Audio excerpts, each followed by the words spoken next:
Bonsoir à toutes, bonsoir à tous. C'est très sympa d'être là, on est super heureuse de vous accueillir. Carole est là, mais elle est malade. Elle ne veut pas prendre la parole, c'est facile. Donc voilà. Donc bienvenue à tous. C'est la première conférence de notre cycle de rencontre du projet Apogée, qui est un projet autour du bien vieillir. Alors, ce n'est pas le sujet le plus glamour qui soit, mais c'est quand même un sujet qui intéresse tout le monde, parce qu'on est tous soit vieux, soit moins vieux, mais on a tous des personnes âgées dans notre entourage, et il faut s'en occuper. Et je vois maman qui me fait un petit signe là-bas. Et voilà, mais je le fais, je compte bien le faire. Et du coup, Manon, qui est notre directrice de Alia, va vous parler un petit peu de Alia, donc notre fonds de dotation. Et elle va nous parler un peu plus précisément de notre projet Apogée au sujet du bien vieillir. Donc, merci d'être là encore une fois. Et je passe la parole à Manon.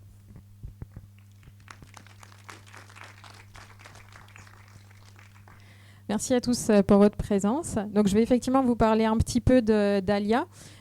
Donc, Alia est un fonds de dotation. C'est un fonds qui a récemment changé d'identité. Alia, ça veut dire allié en savoyard. Et ça résume à la fois la philosophie du fonds et son action.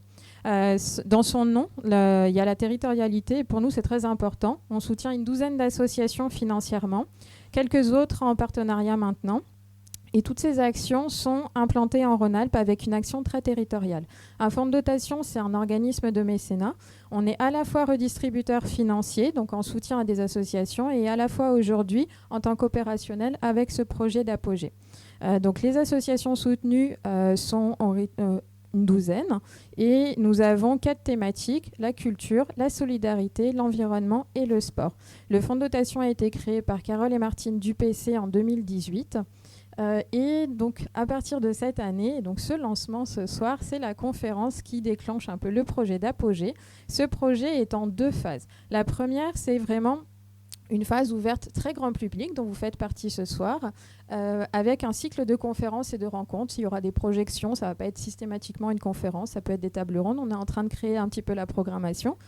Et puis, il y a une captation, donc vous serez entendu si vous posez des questions. En revanche, vous ne serez pas filmé, les caméras sont uniquement dirigées vers la scène. Et puis, donc, vous pourrez retrouver le replay sur la chaîne YouTube d'Alia. Ces conférences sont ouvertes au plus grand public, pas simplement que des seniors. Donc, c'est sur Remilly et l'Albanais. On a également 4 conférences qui vont avoir lieu jusqu'au mois d'avril, et puis 2 journées thématiques. La première est en partenariat avec le Rugby Club qui est présent avec Frédéric Moine. Et donc, ce sera sur une thématique sport et alimentation au stade des Grangettes au mois d'avril.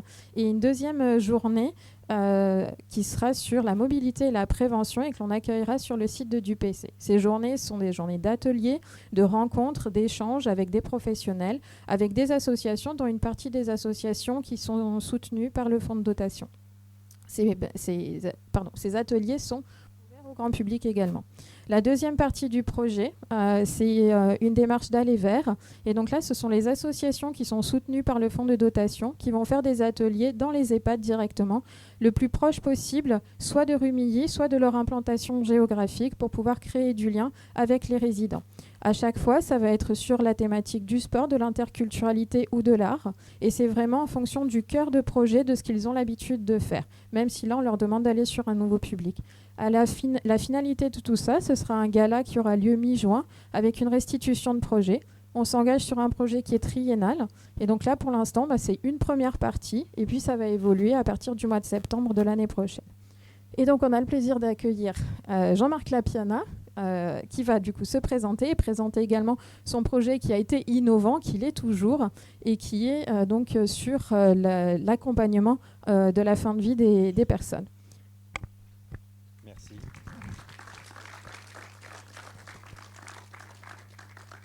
Alors merci de m'accueillir dans votre bonne région, et puis j'ai été très très bien reçu. Alors ça peut paraître bizarre de vouloir parler du bien vivre et puis de commencer par la fin de vie. Donc, je pense quand même qu'on se pose beaucoup de questions sur les droits, sur qu'est-ce qu'on peut faire, qu'est-ce qu'on ne peut pas faire. Donc, j'aborderai cet aspect-là. Et puis, au vu aussi de la loi qui a été interrompue, puisque le Parlement a été interrompu, donc, mais qui va reprendre, et je répondrai aussi à vos questions. Alors, je vais vous parler du lieu que j'ai créé avec d'autres, il y a 30 ans maintenant, et pour un peu donner une idée de ce que ça peut être pour nous, la notion de l'accompagnement et du soin. Alors, je dis toujours que le soin palliatif, pour beaucoup de gens, ça évoque plutôt la fin de vie, mais si on s'occupait de tout le monde comme on s'occupe des malades en fin de vie, je pense qu'on gagnerait beaucoup de choses en termes d'attention des uns aux autres. Et puis pourquoi devrait-on mieux s'occuper des gens parce qu'ils vont mourir plutôt que s'en occuper déjà avant? Donc nous, on a toujours défendu le fait que les soins palliatifs dans l'esprit d'abord de nos dirigeants financiers et politiques, de nos tutelles, c'est une question financière. Et nous, on défend ça en disant que ce n'est pas une question financière, c'est une philosophie de travail et que cette philosophie de travail doit être largement développée au-delà des derniers instants de vie. Et donc, c'est pour ça qu'on parle de culture palliative plutôt que de soins palliatifs. Et c'est ça que je vais essayer de partager avec vous. Et puis, n'hésitez pas à poser toutes les questions que vous voulez. Donc, on avait dit que je parlerai un peu de là où je suis, aussi de la place que peut avoir l'art et la culture, parce que pour nous, c'est un point très, très important. Et après des lois. Alors j'ai un peu inversé, je vais parler de tout cet aspect-là et les lois peut-être à la fin, comme ça au moment où vous commencerez à vous endormir un petit peu, on pourra poser les questions pertinentes. Alors la maison est née il y a 30 ans de la lutte contre le sida. En fait, moi j'étais médecin généraliste et j'étais extrêmement surpris de voir comment dans le milieu médical, on rejetait les personnes à partir du moment où elles avaient eu un parcours particulier. Et on a vécu tout ce qui pouvait être discrimination, stigmatisation. Et toutes ces questions-là, alors que j'étais jeune médecin à Aix-en-Provence, m'ont beaucoup interpellé. Et ça m'a d'autant plus interpellé qu'on avait le sentiment que dès qu'on approchait de la mort, quelle que soit la personne qui pouvait être concernée par ça, ben on l'évacuait, c'est-à-dire que ça ne concernait plus personne. Et je ne sais pas si vous avez visité beaucoup d'hôpitaux, mais dans beaucoup d'hôpitaux, la morgue était au sous-sol, bien souvent à côté des poubelles et dans des endroits qui étaient loin d'être accueillants. Ce que je raconte là, c'était la Timone, c'était l'hôpital d'Aix, je ne sais pas comment est l'hôpital ici. Et donc, on avait vraiment le sentiment qu'à partir du moment où la vie était finie, plus rien ne comptait. Je ne pouvais pas imaginer ce que les rituels l'importance que pouvaient avoir les rituels. Et j'ai appris petit à petit. Et donc, en accompagnant des gens comme ça, qui étaient stigmatisés, pour lesquels il y avait une difficulté, j'ai été confronté avec d'autres personnes au fait que c'était extrêmement difficile de pouvoir parler aussi de la fin de vie et de la mort, comme si le fait d'en parler la faisait venir. Alors qu'en fait, il faut démystifier ça parce qu'on a tous envie de vivre en bonne santé le plus longtemps possible, mais pour l'instant, je ne pense pas qu'il y ait beaucoup de gens qui soient éternels. Et donc, cette notion-là de mort, elle existe pour chacun de nous. Alors, c'est vrai que au fur et à mesure que j'emploie ce mot qui revient souvent, j'espère que je ne vais pas vous angoisser tous, on va peut-être parler aussi de choses plus rigolotes, mais en tout cas, ça fait partie de la vie. Et comment pouvoir vivre en ayant ce sentiment-là que ça fait partie de la vie. Alors c'est vrai que nous, maintenant, on a une certaine expérience au bout de 30 ans, mais j'ai l'habitude de dire, enfin pas que moi d'ailleurs, tous les gens qui travaillent dans ce domaine-là, on a tendance à dire qu'on meurt un peu comme on a vécu.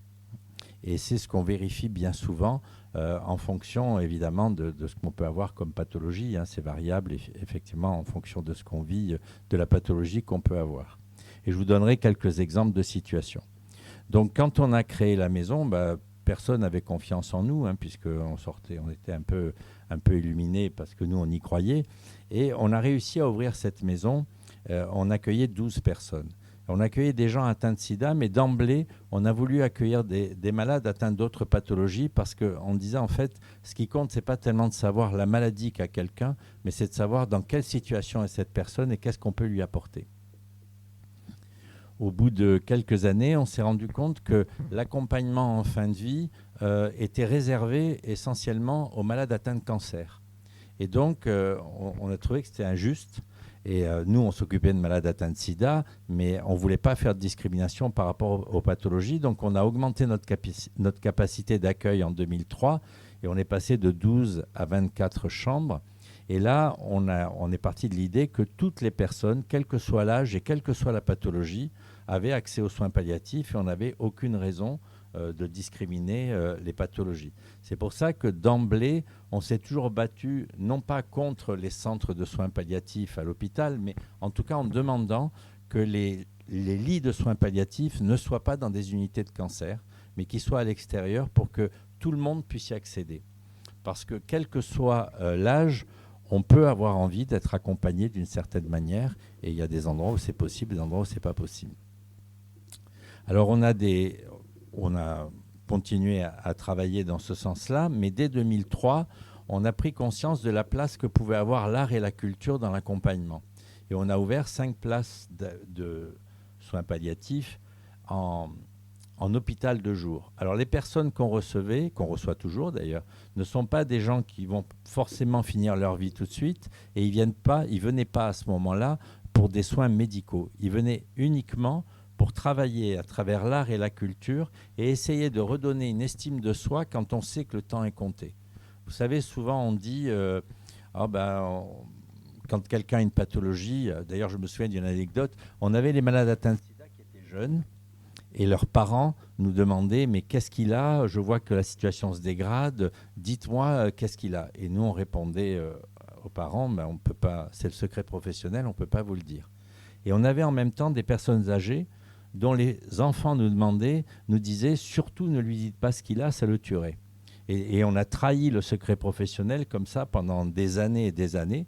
Et on racontait aux malades, il a un abcès au poumon, et on ne disait pas la vérité. Et donc du coup, ça nous interpellait quand même parce qu'il n'y avait pas de raison qu'on trahisse le secret professionnel et qu'on ne dise pas la vérité. Mais la vérité, qu'est-ce que c'est en fait ? Si vous aviez une maladie grave, est-ce que vous aimeriez connaître la vérité ? Qui aimerait connaître la vérité ? Qui ne sait pas ? Et qui n'aimerait pas ? Quand même. Évidemment, c'est un piège, ma question. Parce que la vérité n'existe pas. Ce que vous êtes en droit de savoir, ce sont les statistiques, ce sont les éléments objectifs qu'on va vous donner par rapport à une maladie. Mais la vérité, c'est quelque chose que vous allez construire au jour le jour, en fonction de ce que vous êtes, de ce que vous ressentez, de ce que vous avez envie d'avoir, et vous allez le partager avec les gens qui vous soignent. Moi, je pense à une patiente que j'avais à une époque, une dame qui rentre à l'hôpital, et puis, je fais des diversions, donc si des fois vous voyez que je diverse trop, vous me le dites, je reviens vers le cadre prévu. Mais cette dame, elle rentre à l'hôpital pour une appendicite. On l'opère et on se rend compte qu'elle a un cancer généralisé. Donc aussitôt, les chirurgiens referment et ils disent il faut absolument lui faire une chimiothérapie tout de suite. Elle a à peine le temps de se réveiller, elle a une chimiothérapie sans même qu'elle ait le temps de dire ouf. Et puis elle fait, dans les suites de la chimiothérapie, une hémiplégie et des conséquences de la chimio. Et on nous l'envoie chez nous en fin de vie en disant on ne peut plus rien faire. Et au bout de quelques jours, elle récupère. Et elle récupère intégralement. Alors qu'on pensait qu'elle était en fin de vie, elle récupère toutes ses capacités. Et à ce moment-là, elle me dit, mais vous savez, moi, on m'a fait un sale coup quand même, j'ai rien demandé à personne, j'ai eu une chimio, une hémiplégie, je ne veux plus retourner les voir.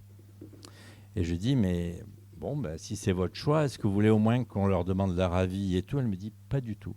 Je dis, mais alors moi, je pose une condition, si vous sentez que ça ne va pas bien, que vous avez des troubles, vous risquez d'avoir une occlusion, appelez-moi à ce moment-là et on verra ce qu'on peut faire pour vous. Je dis, mais pourquoi vous ne voulez pas vous soigner ? Elle dit, parce qu'en fait, moi, j'ai eu une belle vie. Toute ma vie, j'étais sur la Côte d'Azur, j'étais dans les grands hôtels. Et j'ai été dans les bras d'Alain Delon, et puis je ne citerai pas d'autres noms, parce qu'en ce moment, il faut faire attention à tout ce qu'on dit. Mais et maintenant, mais j'étais femme de chambre. Et maintenant, j'ai quelques sous de côté. Avec mon compagnon, je vais retourner dans les hôtels, mais comme cliente. Et je voudrais finir ma vie en vivant ça. C'est sa vérité. Et la vérité, est-ce qu'il aurait fallu qu'elle se soigne ou non ? Donc quelques semaines, quelques mois après, elle m'appelle. Et manifestement, elle avait une occlusion. On l'a fait hospitaliser et elle est décédée pendant l'intervention. Donc la notion de vérité est quelque chose de très aléatoire et c'est important de pouvoir sentir, avoir le sentiment et que ce soit une réalité, qu'on est partenaire de ce qu'on est en train de vivre. Donc ce que vous revendiquez quand vous voulez la vérité, c'est d'avoir les informations qui vous concernent sur votre maladie et sur le pourcentage de guérison ou le pourcentage de mauvaise évolution. À ce moment-là, ça devient une statistique et chaque histoire est unique. Et nous, ce qu'on défend toujours dans la manière qu'on peut avoir de soigner les gens, c'est le côté unique de chacun de nous. Parce qu'on voit bien que d'une personne à l'autre, une personne qui peut avoir la même pathologie qu'une autre n'aura pas du tout la même perception de ce qu'elle est en train de vivre. Et donc, nous, on a fait le choix de dire que les soins palliatifs, ce n'étaient pas des soins terminaux, mais que c'était des soins qui pouvaient être en amont. Et donc, on défend la notion de fin de vie à long terme. C'est-à-dire qu'il y a des gens qui peuvent considérer que leur vie n'a plus de sens, qui peuvent considérer qu'il y a un moment difficile de leur vie, et à ce moment-là, peuvent avoir affaire à nous, ne serait-ce que pour savoir où ils en sont réellement et si on peut leur apporter quelque chose. Quand on a ouvert ces lits d'hôpital de jour, on a été complètement surpris de l'impact que ça pouvait avoir. C'est-à-dire qu'on avait des malades qui nous disaient « mais moi, j'ai jamais peint de ma vie ». Ils arrivaient à peindre parce qu'on les aidait avec des personnes qui étaient là pour les aider, des art-thérapeutes. Et après, ce sont des gens qui avaient surtout l'habitude, qui étaient bien obligés de rester chez eux, enfermés et parfois dans une chambre parce que malades, en difficulté. Le fait de sortir de leur domicile et de ramener un travail qui avait été fait dans ce lieu auprès de la famille, ça redonnait un sens aussi, une place à la famille plutôt que de vivre par procuration et simplement devant une télé et d'écouter uniquement ce que les autres vivent. Et donc, on a pris conscience de la place importante que ça pouvait avoir et on a beaucoup travaillé sur l'art et la culture. Alors du coup, on a développé notre côté artistique aussi, puisque là, on a fêté nos 30 ans et on a monté une comédie musicale qu'on a jouée dimanche dernier devant 4000 personnes. Donc, ça montre que quand on est dans le soin, même quand on approche la mort pour certains, on est quand même dans la vie jusqu'au bout. Quand on a voulu créer la maison, les gens nous ont dit « vous allez faire un mouroir ». Et nous, on a dit « non, on va faire un lieu de vie ». Mais comment le prouver quand on reçoit 500 personnes par an et qu'on a 350 décès par an? C'est extrêmement difficile de prouver que ce n'est pas un mouroir. Donc, on a voulu faire un lieu accueillant, avec de la couleur, avec des œuvres d'art qui sont des œuvres d'art conçues par nos résidents, parce qu'on exploite nos résidents au maximum. Donc, ils font des expositions pour certains. Quand ils restent un certain temps chez nous, ils arrivent à faire des expositions.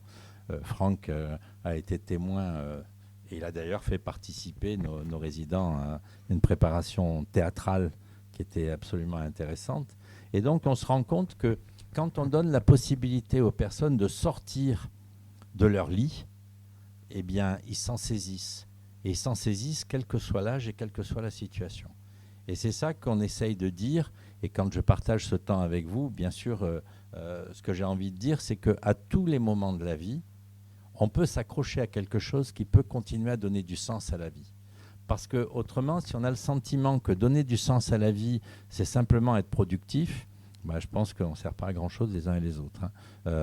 Par contre, on peut toujours s'apporter déjà à soi-même quelque chose. Et quand on s'apporte quelque chose à soi-même, on peut aussi le transmettre à d'autres. Et je crois beaucoup à la notion de transmission. Alors, c'est un lieu qui n'est pas évident, parce qu'on a beaucoup de décès aussi, c'est vrai. Mais aujourd'hui, on a encore agrandi notre structure en 2016 et on a maintenant 38 chambres d'accueil. On a 9 places d'hôpital de jour puisqu'on avait 5 places axées sur l'art et la culture et on a maintenant 4 places qui sont axées sur les soins médicaux, c'est-à-dire les transfusions, des petits soins comme ça. Au lieu d'aller les faire dans des grands centres, les gens viennent les faire chez nous, ils viennent passer la journée, ils ont un bon repas, ils vont participer à un espace artistique, ils vont voir la psychologue, le kiné, et du coup, on voit bien à quel point on peut oublier, on n'oublie jamais vraiment la maladie, mais en tout cas, on peut transformer ce qu'on est en train de vivre dans le moment.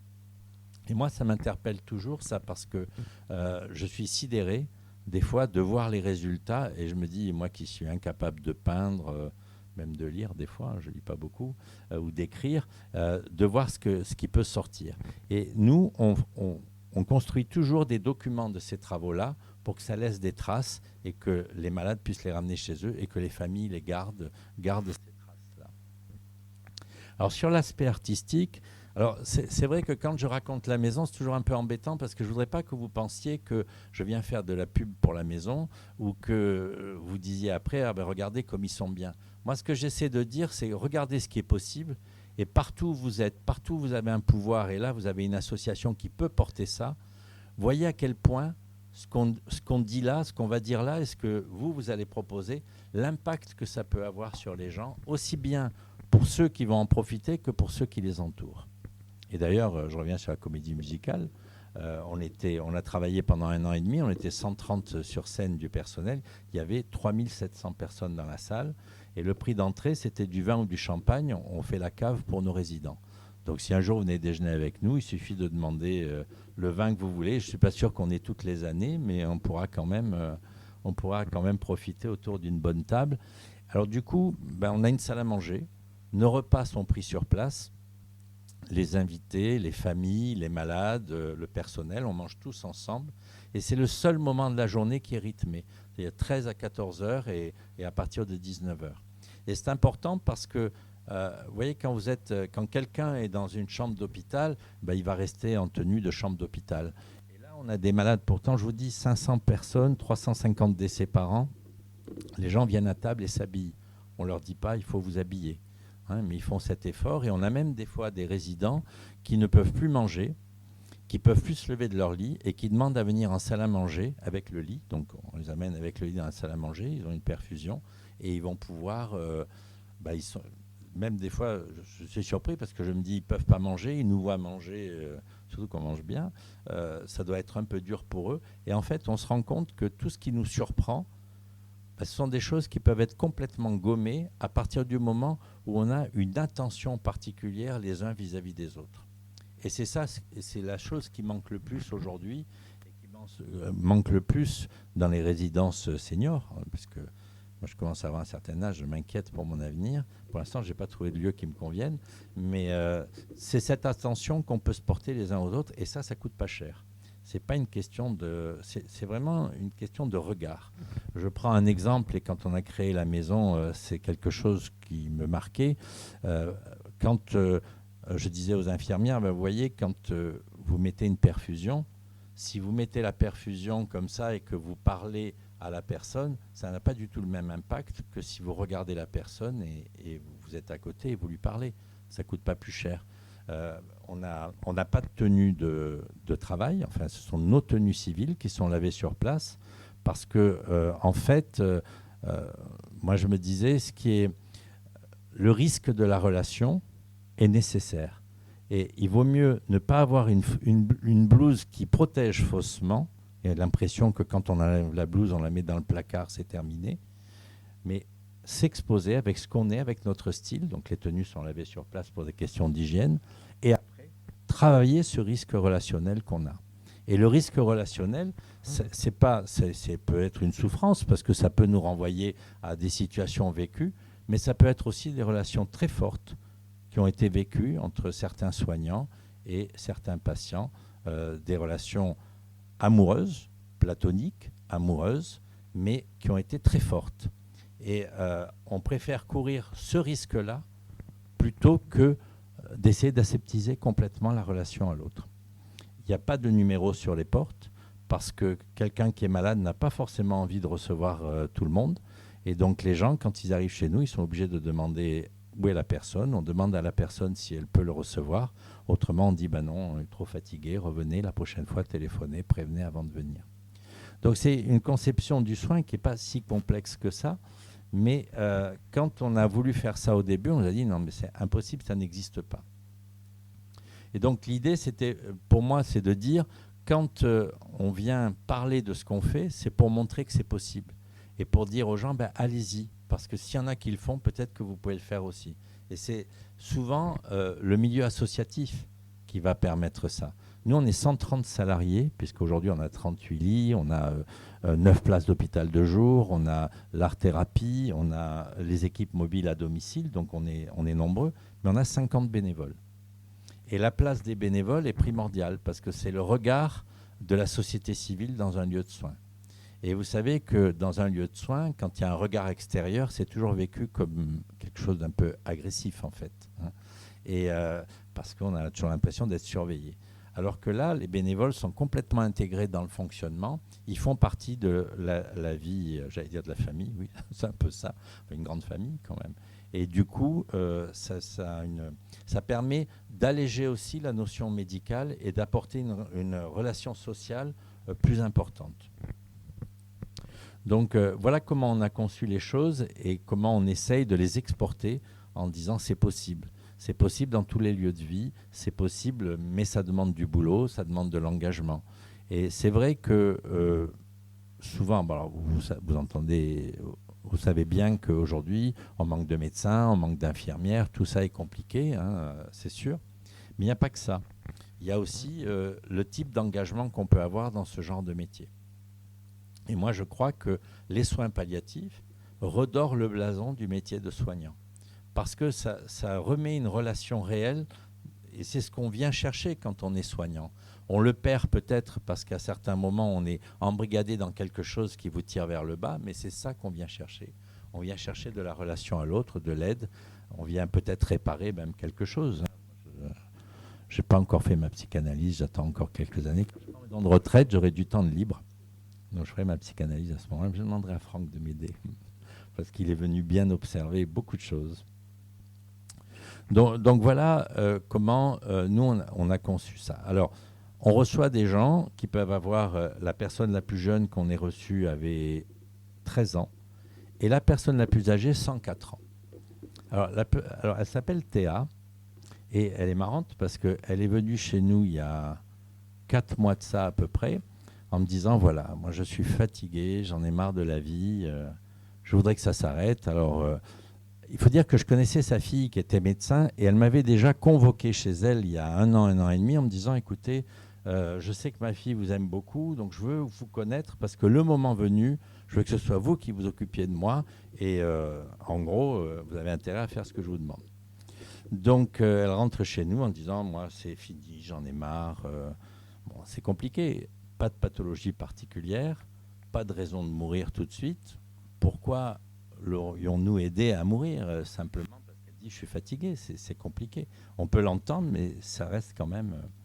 Et puis au bout de quelques jours, elle était très bien, elle a remarché, elle trouvait qu'on mangeait bien, que tout le monde était sympa. Donc au bout de 3 semaines, je dis, mais vous savez Théa, vous devez rentrer chez vous maintenant parce que vous êtes stabilisée. Elle me dit, ah non, mais il n'en est pas question. Soit vous me gardez, soit vous m'euthanasiez, mais je ne rentre pas chez moi. Bon, là, évidemment, c'était une forme de chantage à laquelle on ne pouvait pas adhérer. Elle a fini par rentrer chez elle. Et puis là, elle est revenue chez nous aujourd'hui, donc je n'ai pas pu l'accueillir puisque je suis là. Et elle m'a fait appeler par sa fille en disant, bon, dis à Jean-Marc, j'ai besoin de venir me reposer un peu. Comme sa fille voulait aller voir les petits-enfants, elle dit, ben, écoute, pars et demande à Jean-Marc de m'accueillir pour 3 semaines. Donc je ne sais pas ce qui m'attend demain. Mais elle a 104 ans et en fait, elle a à la fois envie de vivre et à la fois envie de mourir. Et ce n'est pas contradictoire. C'est-à-dire qu'avoir envie de vivre, avoir envie de mourir, c'est de l'ambivalence. On a le droit d'avoir les deux. On peut avoir envie de vivre parce qu'on vit un bon moment et qu'on se dit bah, pourquoi pas, c'est toujours ça de prix.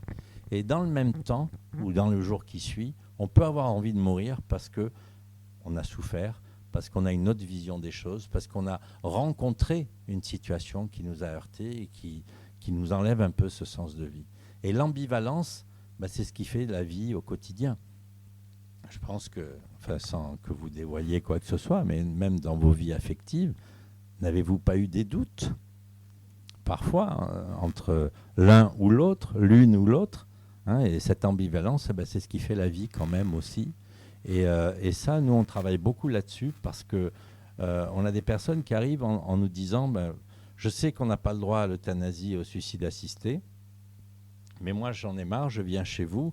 Alors, il y a des petits trucs là, comme la sédation profonde et continue. Tout ça, je vous en parlerai après. Ils ont l'impression qu'on va pouvoir adhérer. Mais en fait, à dire la vérité, quand je vois en 30 ans, même depuis que le sida est arrivé, je vais dire en 40 ans, le nombre de personnes que j'ai pu accompagner dans des situations difficiles, et pas seul, avec d'autres personnes, le nombre de gens qui m'ont dit qu'ils voulaient mourir et qui, à un moment ou un autre, quand ils se sont sentis respectés, quand on a traité leur douleur, quand on a traité leurs symptômes, ils étaient moins pressés. Et donc, du coup, moi, je suis moins enclin à être favorable à l'euthanasie parce que je me dis peut-être que la priorité, c'est d'essayer déjà de voir si on peut améliorer la situation de la personne. Et je pense à 2 situations. Alors évidemment, je vais vous raconter que les bonnes histoires. Hein. Les mauvaises, je les garde pour moi. Mais je pense à 2 situations. Je pense à un homme qui est arrivé chez nous au mois d'avril. Il avait une espérance de vie d'une semaine. Il avait un certain âge, mais c'est quelqu'un qui avait dirigé un théâtre pendant de nombreuses années. Et là, il était en train d'écrire un livre sur cette histoire qu'il avait vécue tout au long de sa vie. Et on ne pouvait même pas l'asseoir dans le lit parce que dès qu'on relevait le dossier, il avait des vertiges et il n'était pas bien.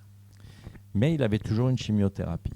Et donc, là aussi, la difficulté parfois de savoir est-ce qu'il faut continuer, est-ce qu'il faut arrêter. Et là, c'est toujours un peu compliqué pour nous parce que les spécialistes ont tendance à vouloir continuer, nous on a tendance à vouloir arrêter, mais peut-être que la vérité est entre les deux. Et au bout de quelques temps, on arrive à échanger assez facilement et il décide, après tous ces échanges, d'arrêter ses chimiothérapies parce que à nous, on nous dit qu'il a une espérance de vie limitée, mais à lui, on lui dit prenez le traitement parce que c'est ce qui va vous permettre de continuer. Et c'est là où la notion de vérité n'est pas juste. C'est-à-dire que là, on n'est plus dans une notion de vérité, on est dans une notion de pouvoir. Le pouvoir que peut avoir le soignant sur le soigné. Et aujourd'hui, il faut gommer cette notion de pouvoir. Ce qui compte aujourd'hui, c'est plus une notion de pouvoir, c'est une notion de compagnonnage. C'est-à-dire qu'on s'accompagne les uns les autres et on ne décide pas pour l'autre et on ne fait pas le chemin à la place de l'autre. Et donc, il décide d'arrêter ce traitement. Et puis, petit à petit, il va de mieux en mieux. Et dimanche dernier, il est venu au spectacle en marchant. Alors, on ne fait pas de miracle. Hein, je ne voudrais pas qu'on nous confonde avec d'autres lieux plus réputés. Mais des fois, de prendre le temps de réfléchir à certaines situations, ça peut aider à sortir d'un circuit, d'un schéma qui n'est pas forcément le meilleur. Et c'est en ce sens-là que je dis qu'il faut vraiment individualiser les relations qu'on peut avoir entre soignants et soignés pour essayer d'être au plus près de quelque chose.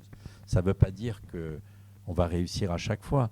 Après, je pourrais vous raconter des histoires qui sont mauvaises. J'en racontais, parce que autrement, ce n'est pas juste si je raconte que des bonnes histoires, parce que vous allez dire, il se fout de nous. Mais je pense à une dame, par exemple, qui était arrivée chez nous. Elle aimait bien boire et bien fumer. Alors, c'est vrai que quand elle avait un peu bu, parce qu'on a de bonnes bouteilles, donc on n'allait pas lui refuser, mais quand elle avait un peu bu, la relation était un peu plus complexe. Mais à un moment, elle nous dit bon, maintenant ça suffit. Vous m'avez dit que chez vous, ça n'allait pas durer longtemps, ça dure trop. Donc j'ai appelé mes amis, on prend rendez-vous en Suisse, je pars en Suisse. Je dis écoutez, moi je ne suis pas là pour vous empêcher d'aller en Suisse. Moi, je vous garde jusqu'au jour du départ. C'est votre choix. Je ne vais pas vous mettre dehors. Hein. Et quand vous aurez le rendez-vous, vous pouvez partir en Suisse. Moi, je ne suis pas là pour vous juger et je ne vais pas vous mettre dehors pour autant. On va vous accompagner tout le temps où vous êtes là et après, vous partirez. Donc, elle fait le nécessaire. Et puis, on lui donne un rendez-vous. Et le lendemain du rendez-vous, le rendez-vous était 3 semaines, 1 mois plus tard en Suisse, le lendemain du rendez-vous, elle fait un AVC. Elle fait un accident vasculaire cérébral et elle est hémiplégique et aphasique. Elle parlait bien, une voix de fumeuse et de buveuse, on la reconnaissait bien. Et là, on se retrouve dans une situation extrêmement délicate parce que qu'est-ce qu'on allait faire ? On allait lui imposer la vie, on allait l'envoyer en Suisse, qu'est-ce qu'on allait faire, hein ? Donc on l'a accompagné et effectivement on l'a endormi parce que son souhait était aller jusque-là, jusqu'à avoir ces symptômes-là. Donc tout ça pour dire que chaque situation est tellement complexe qu'il y a la loi et puis après il y a comment on se comporte dans la relation qu'on a avec l'autre. Et c'était pour moi, c'était violent cette histoire parce que j'aimais beaucoup cette femme, elle m'engueulait tout le temps. Et je l'aimais bien et je trouvais que à la fois, je voulais qu'elle respecte mon éthique, à la fois, je me devais de respecter son désir, et ces deux choses-là ne se croisaient pas. Ça se rapprochait petit à petit, ça ne se croisait pas. Et donc, ça me mettait profondément en difficulté de savoir ce que je pourrais réellement lui apporter. Et quand elle est devenue hémiplégique et aphasique, elle m'engueulait en silence. Et ça, pour moi, c'était très perturbant, quoi. Parce que je ne savais pas quoi lui répondre. Je sentais qu'elle avait dans son regard quelque chose de difficile. Après, j'ai une autre histoire, mais c'est devenue une grande copine. C'est une dame que je connaissais sa fille. Décidément, je connais c'est toujours des circuits. Et puis, 93 ans, elle fait une chute. Elle se fait une fracture des vertèbres. Et elle est hospitalisée. Et là, sa fille m'appelle en détresse en disant écoute, c'est terrible parce qu'elle souffre le martyre, on ne lui donne pas de traitement, on ne lui donne pas de médicaments. La nuit, on dit il n'y a pas de médecin, il n'y a pas de... Et donc, alors je dis écoute, on essaye d'intervenir pour qu'il y ait des antalgiques. Et puis, comme on voit que ça ne suit pas, je dis écoute, je vais t'enfiler, tu vas lui donner en cachette. Ne répétez pas tout ça, ça ne se fait pas ça. Et puis, parce que ce n'est pas possible. Et cette femme, elle avait tellement mal et elle souffrait tellement quand on la manipulait qu'elle n'avait qu'un souhait, c'était mourir. Donc, on la récupère chez nous et elle me disait Jean-Marc, j'en ai marre, je veux mourir, il faut m'aider. Je disais mais attendez, au moins qu'on essaye de calmer votre douleur. Et si on n'arrive pas à calmer votre douleur, ok, mais pour l'instant, donnons-nous au moins cette chance-là. Et puis petit à petit, ça a pris du temps. On lui a calmé ses douleurs. Et puis elle est sortie, elle est rentrée en résidence retraite. Et pour ses 94 ans, pour son anniversaire, elle est venue en voiture me faire une bise. Donc c'était ses 94 ans à elle. Donc elle est venue pour son anniversaire. Donc voilà, si vous voulez, toutes ces histoires-là, elles disent quoi ? Elles ne disent pas qu'on a raison absolument. Elles disent simplement que chaque histoire étant unique, il faut arriver à s'entourer, et c'est facile à dire, mais à s'entourer des personnes qui vont faire en sorte que vous restiez une personne unique et que vous ne soyez pas noyé dans la masse. Je sais que c'est facile à dire. Mais c'est ça qu'il faut défendre aujourd'hui et c'est ça qu'il faut revendiquer aujourd'hui. Parce qu'autrement, on devient des statistiques. Et les statistiques ne sont pas adaptables à tous, mais elles ne sont même pas adaptables à chacun de nous à tous les moments de notre vie. Parce qu'on peut avoir des tas de mouvements dans notre vie, des tas d'interférences avec d'autres choses qui font que... Je ne sais pas combien de temps il faut que je parle là. Non, parce que je veux que vous ayez le temps de poser des questions. Ça fait longtemps que je parle ? Une demi-heure peut-être ? Je parle combien de temps encore ? Ce que je veux, mais moi je suis là jusqu'à demain matin. Si vous voulez.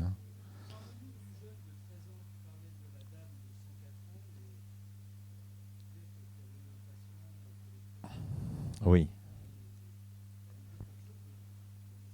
Pas parce que j'ai peur de trop vous émouvoir. Parce que en fait, vous connaissez l'Agence régionale de la santé, vous connaissez... comment ça s'appelle l'autre truc qui nous casse les pieds, là, qui vient nous contrôler il y a l'ARS et puis... Non, l'URSSAF, c'est pas dans notre domaine, c'est plus commercial. Non. On a un organisme de contrôle qui vient tous les 4 ans et qui est venu nous contrôler et puis qui nous a mis une note 86%. Je n'étais pas très content parce que quand même, on bossait bien, mais ce n'est pas une mauvaise note. Mais qui nous dit... on revient dans 1 an et demi au lieu de 4 ans parce que vous ne travaillez pas comme il faut. C'est-à-dire on ne travaille pas comme il faut parce qu'on n'est pas dans le moule. Mais l'HAS, la Haute Autorité de Santé, j'étais prêt à leur faire un procès. Et donc, ces gens-là sont venus nous contrôler, mais ce sont des professionnels comme nous qui travaillent dans d'autres établissements et qui viennent voir ce qui se passe. Et puis, ils nous disent, est-ce que vous recevez des enfants ? Je dis, oui, on a reçu une gamine de 14 ans, en fait. De 14 ans qui est décédé chez nous et ils me disent bon, alors première question, puisque c'est comme ça, maintenant c'est binaire.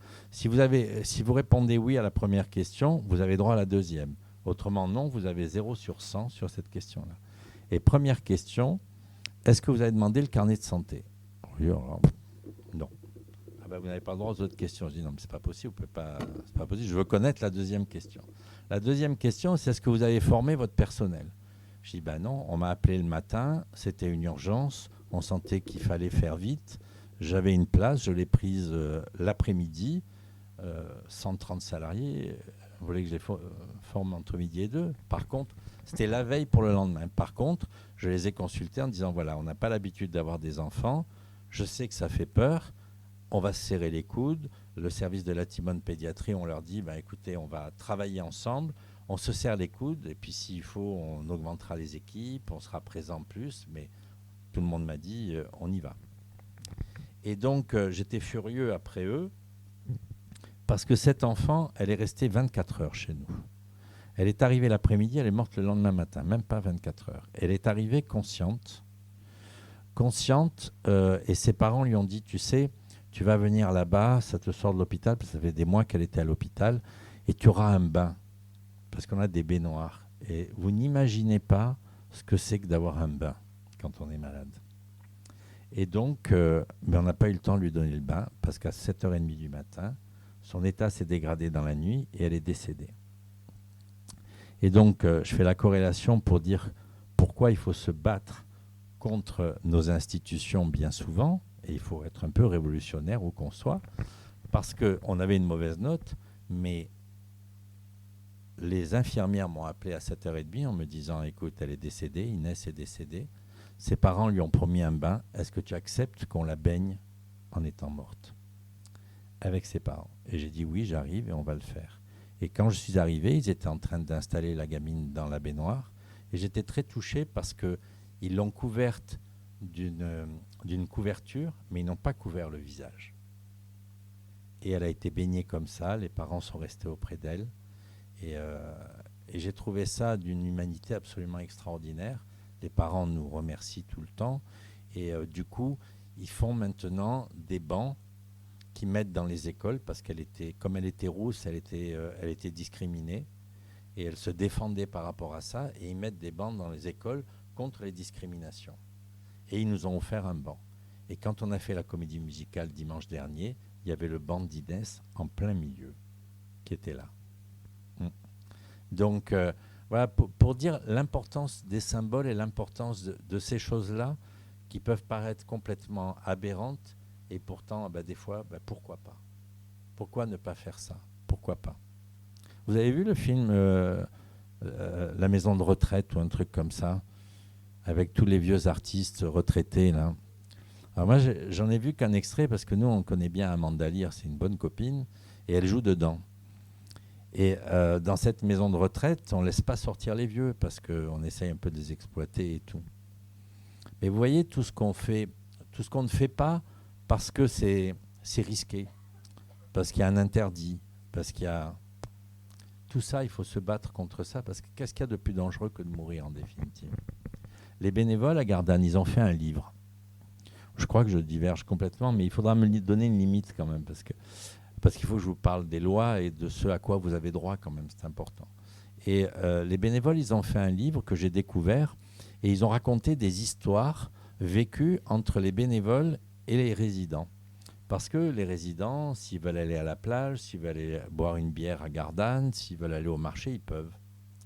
Et donc, je découvre ces histoires et je tombe sur une histoire d'une dame qui était amputée d'une jambe et qui était assez forte et qui aimait bien aller se balader en fauteuil roulant avec les bénévoles. Et donc, on me raconte qu'ils vont pour traverser sur un passage clouté. Ils butent sur le passage clouté et la malade se retrouve en plein milieu de la route. La voiture a juste le temps de freiner. Donc, et puis, dans l'histoire qu'il raconte, elle dit surtout ne le dites pas à Jean-Marc, vous allez vous faire engueuler. Et je les ai vus arriver en rigolant. Moi, je croyais qu'elles avaient passé une bonne journée. Et je découvre dans ce livre ce qui s'était passé, quoi. Donc, c'est comment on peut essayer de ne pas avoir le sentiment qu'on est dans des mondes différents. On est dans des places différentes dans un même monde. Et comment faire en sorte que ça... Et c'est pour ça que je pointe les associations, parce que c'est la société civile qui fera changer les choses beaucoup plus que les professionnels eux-mêmes. Hein, c'est le regard, c'est ce qu'on apporte en plus. Et nous, cette notion d'art-thérapie, de présence artistique, on a tellement développé l'aspect artistique qu'aujourd'hui, par exemple, on a des représentations du Grand Théâtre de Provence qui sont retransmises en direct dans les chambres, par streaming. Je ne sais pas ce que ça veut dire, mais ça marche. Et ça, c'est extraordinaire parce que si on n'a pas envie de le regarder, on ne le regarde pas. Mais qu'est-ce que ça veut dire ? Ça veut dire vous comptez encore à nos yeux. Et ça, c'est très important, d'avoir le sentiment d'exister quelle que soit la situation dans laquelle on est. On a des artistes qui viennent jouer. Alors ça va être du jazz, ça va être Renaud Capuçon pour le Festival de Pâques. Tous les ans, vient jouer à la Maison de Gardanne. Pourtant, il est internationalement connu. Alexandre Kantorov, qui est venu aussi répéter chez nous parce qu'il avait un concert. Il est resté déjeuner avec les malades et nous tous. Et puis, on a des artistes inconnus. Ici, je suis sûr qu'il y a des artistes. Je suis sûr que si on faisait un casting, il y a des gens qui chantent très bien. Je pense que la maman doit chanter très, très bien. Qu'est-ce que vous en pensez ? Pour le spectacle, par exemple, on a 17 chansons. C'est 17 professionnels et bénévoles de la maison qui chantent. On a fait un casting et on a découvert de très belles voix. Bon, moi, on me fait chanter parce qu'on ne peut pas m'éviter, mais je suis celui qui chante le plus mal. Bon, on fait une pause déjà là-dessus, si vous avez des questions, et puis après on parle des lois, peut-être, pour que... Je suis désolé si je dérape un peu sur tout ça, mais j'essaye de vous dire des choses, mais surtout de vous donner envie, hein, de vous donner envie d'être en vie. Parce que quand je parlais de cette dame de 94 ans, il y a quelque temps, sa fille m'appelle, elle me dit « Oh, écoute, là, elle va pas bien, elle veut encore mourir, elle veut qu'on t'appelle. » Je dis « Bon, ben, dis-lui de venir me voir ou je viens la voir. » Je l'appelle et elle me dit « Ah, vous savez, Jean-Marc, j'en ai marre et tout. » Je dis « Vous n'allez pas me refaire le coup, vous avez quoi maintenant ?»« Non, mais j'ai rien, mais j'en ai marre. » Je dis « Bon, ben... » Et depuis, elle me rappelle pour me dire que tout va bien, mais bon, ça ne marche pas à tous les coups. Alors, juste une chose... Juste ce que vous faites dans la vie, un peu pour que je me repère sur quel type de questions vous me posez et quel type de réponse je vais apporter.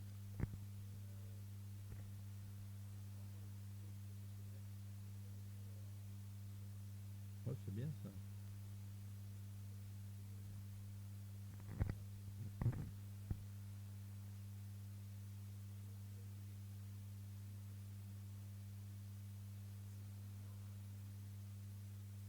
On a vécu. Alors, vous savez, comment je vais raconter ça ? En fait, souvent, quand on est confronté à la maladie et qu'on voit que la mort approche, on va avoir des réactions. Et ça va être des réactions qui peuvent être excessives, ça va être des réactions de repli, ça va être toutes sortes de réactions. Et on ne connaît pas bien les gens, puisque nous, on les rencontre à un moment particulier de la vie et pas forcément, on ne les connaît pas forcément depuis des années. Et ce n'est pas rare que ces personnes qui sont confrontées à un événement aussi violent que ça, parce qu'on n'a pas forcément envie de mourir, on finit par s'adapter. Je ne crois pas à la sérénité, mais je crois à l'adaptation.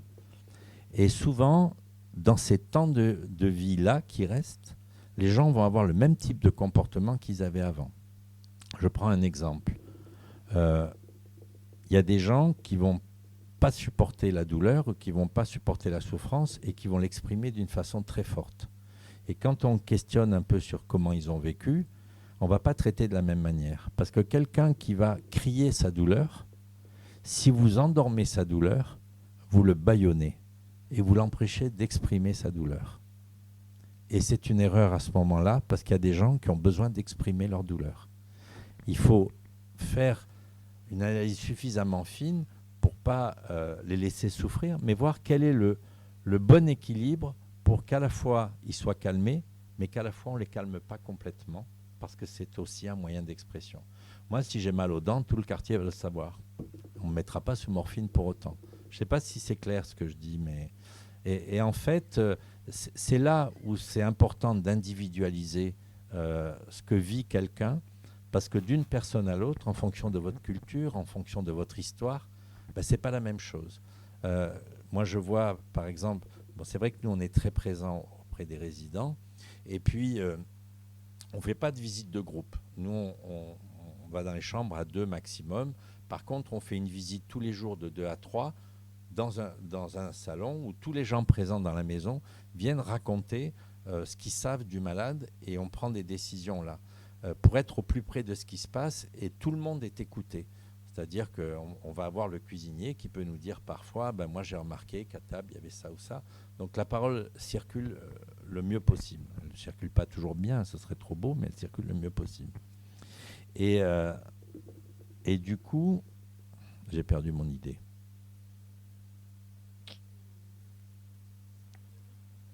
Oui, c'est terrible, hein, vous ne devriez pas me dire ça parce que ça me perturbe.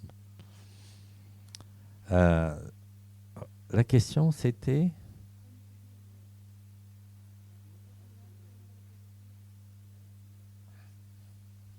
Ben, je ne sais plus ce que j'allais dire. Alors, on dit que quand on ne se souvient pas, c'est qu'on ment, mais je vous assure que je ne mens pas. Hein. Bon, ça va me revenir. Mais est-ce que c'est clair ce que j'ai apporté comme réponse là? Et c'est vrai que c'est important de décoder, en fait, ce qui est exprimé, parce qu'on est souvent très ambivalent dans la vie. Et être ambivalent, c'est pas être contradictoire. C'est-à-dire qu'on peut vouloir une chose et vouloir son contraire, et pourtant on n'est pas contradictoire. On a envie de vivre et on a envie de mourir. C'est pour ça que nous, on est contre une loi sur l'euthanasie et le suicide assisté. Alors vous allez me dire, mais moi, je veux choisir. Bien sûr que tout le monde a envie de choisir. Mais l'idée, c'est pas d'être contre pour être contre. L'idée, c'est de dire, en fait, il y a beaucoup de gens aujourd'hui qui vont souhaiter qu'on les aide à mourir parce qu'on les soigne mal. Et ça, c'est pas acceptable. Par contre, nous, on reçoit des gens, on a reçu à la maison de Gardanne, ça fait quand même 30 ans, donc on a reçu plus de 10 000 personnes. Si tout le monde me demandait l'euthanasie et le suicide assisté, moi, j'aurais aucune notion morale qui m'empêcherait de dire c'est une bonne idée. Le problème, c'est que chaque fois qu'on arrive à améliorer la situation, on ne les sauve pas. À améliorer la situation, c'est-à-dire rendre les journées vivables, les gens ne renoncent pas à cette valeur, mais ils sont moins pressés. Et donc ça m'interpelle beaucoup, parce que je pense à une dame qu'on a reçue et dont j'ai eu des nouvelles il n'y a pas longtemps, qui est arrivée chez nous, qui avait des douleurs extrêmement violentes, on n'arrivait pas à la toucher. Et elle me disait, mais achevez-moi, hein, c'était vraiment ça, quoi.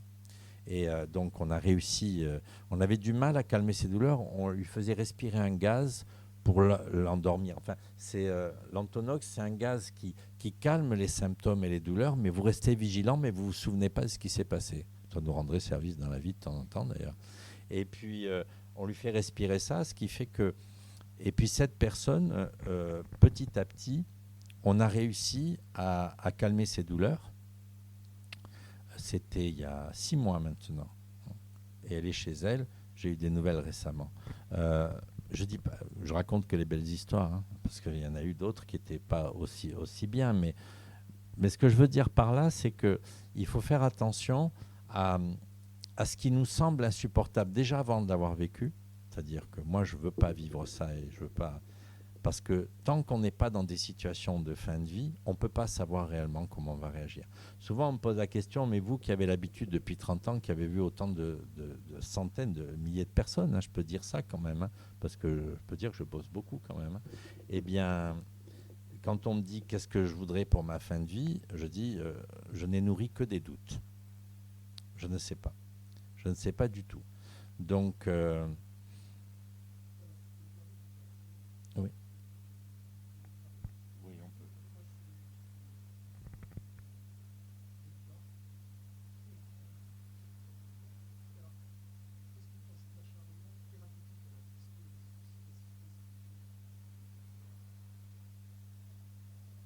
Alors, je vais essayer de préciser plus mes propos par rapport à ça.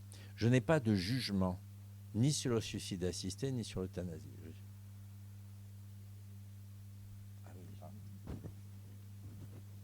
Ah oui, pardon. Donc la question était de savoir... Pour... Oui. à l'autre bout, enfin moi je vois ça comme ça, je ne sais pas si c'est peut-être une erreur, hein, je te dis peut-être n'importe quoi. Il y a l'autre côté, c'est l'acharnement thérapeutique, c'est-à-dire qu'on essaie de faire en sorte. Alors, aujourd'hui, on lutte. C'est un débat aussi. Oui, tout à fait. On lutte contre l'acharnement thérapeutique. Aujourd'hui, tout le monde a le droit de refuser des soins. C'est la loi. Donc l'acharnement thérapeutique, aujourd'hui, quand il est fait de façon parfois un peu perverse, c'est-à-dire qu'on essaye de convaincre quelqu'un que c'est bien pour lui. Mais on va travailler statistiquement, alors qu'il faut individualiser chaque cas. Et il y a des gens pour lesquels continuer un traitement, c'est une catastrophe et il ne faut surtout pas le faire s'il n'a pas envie. Donc, pourquoi je suis contre l'euthanasie et le suicide assisté ? Parce que j'aimerais bien être pour, plus tard. C'est-à-dire qu'aujourd'hui, il y a des gens qui n'accèdent pas à des soins de qualité et qui vont demander le suicide assisté ou l'euthanasie parce qu'on les accompagne mal et parce qu'on ne calme pas leurs symptômes. Si, depuis 30 ans, et je peux dire depuis plus parce que moi je me suis installé en 83, le sida est arrivé en 85. Et je suis devenu de fait un spécialiste du sida puisque j'ai accompagné les premiers malades et j'en ai accompagné, je ne saurais même pas dire combien. Si on adhérait à cette demande de mort chaque fois qu'il y a un problème de vie, je pense qu'on ne progresserait pas sur l'accompagnement et on n'aiderait pas les gens. Ce que j'ai remarqué sur toutes ces années, c'est que les personnes sont ambivalentes. Être ambivalent n'est pas être contradictoire. C'est-à-dire qu'on peut vouloir une chose et on peut vouloir son contraire. À partir du moment où on respecte l'autre, c'est le regard qu'on porte sur l'autre. À partir du moment où on est attentif à ce que vit l'autre, on peut espérer améliorer la situation. Je ne dis pas qu'on y arrive toujours. Je ne suis pas là pour dire que les soins palliatifs vont sauver tout le monde, enfin sauver, en tout cas permettre à tout le monde de vivre convenablement leur fin de vie. Mais au moins, on va essayer. Et on se rend compte que dans la vie, on est souvent très ambivalent. On est ambivalent dans notre vie professionnelle, on est ambivalent, alors là, n'en parlons pas, enfin pour moi, mais peut-être pour d'autres, dans la vie amoureuse.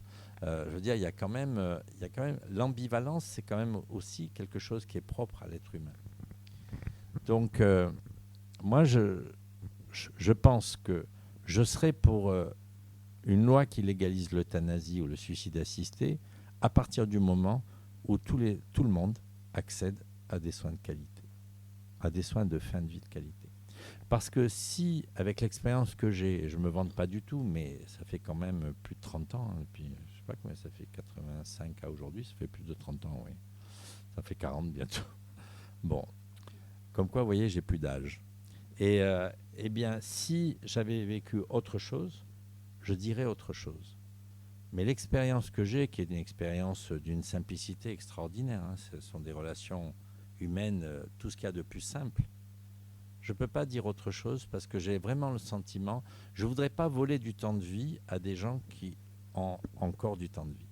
Alors si je fais la balance avec ce que j'ai vécu dans mon expérience, pas seul, avec les équipes avec qui je travaille et tout, si je fais la balance, j'ai le sentiment que s'il y avait une loi qui légalise l'euthanasie et le suicide assisté, il y a plus de gens que j'ai côtoyés, à qui on aurait privé du temps de vie, que des gens à qui on aurait répondu à leurs demandes. C'est la balance que je fais. Ce n'est pas pour autant que les gens qui veulent le suicide assisté ou l'euthanasie, je leur dis qu'ils ont tort. C'est pas ça. Moi, ce que je souhaiterais vraiment, c'est que toutes les personnes qui sont confrontées à ça puissent passer dans une unité de soins palliatifs pendant 1 mois, et on voit à ce moment-là, soit ils rentrent dans le cadre, et pourquoi pas, soit ils n'entrent pas dans le cadre, et à ce moment-là, ils peuvent aller vers une autre structure et faire les choses. C'est-à-dire que je ne suis pas du tout dans le jugement. Mais l'expérience que j'ai m'apprend quelque chose que je n'imaginais même pas. Mais c'est l'expérience que j'ai. Je me suis occupé de beaucoup de malades atteints de sida quand même, à une époque où les malades étaient complètement rejetés de tout le monde. Et tout le monde m'a dit, tu verras, si tu as des malades du sida dans ton cabinet, tout le monde va s'en aller et tout. Bon, moi, ça ne m'a pas fait peur. Enfin, je n'ai même pas réfléchi. Mais j'ai jamais eu... Mes patients m'ont toujours suivi. Et ils ont toujours... quand je dis ça, c'est que souvent, on construit les choses sur un fantasme de ce que pourraient être les choses qu'on va construire. Et peut-être que si on les laisse vivre, ces choses-là, peut-être qu'on est surpris de ce qui va se passer. Moi, on mange tous ensemble. On nous a dit, mais c'est pas possible. Enfin, toi, tu l'as vécu, tu es venu, et vous êtes venus aussi. On mange tous ensemble. Les malades s'habillent. Pourtant, il y en a, ils sont morts 2 jours après. Je veux dire, à certains moments, on veut tellement tout cadrer, tout codifier, qu'on finit par ne pas laisser faire ce qui pourrait se faire naturellement. Après, je ne sais pas quoi rajouter, mais...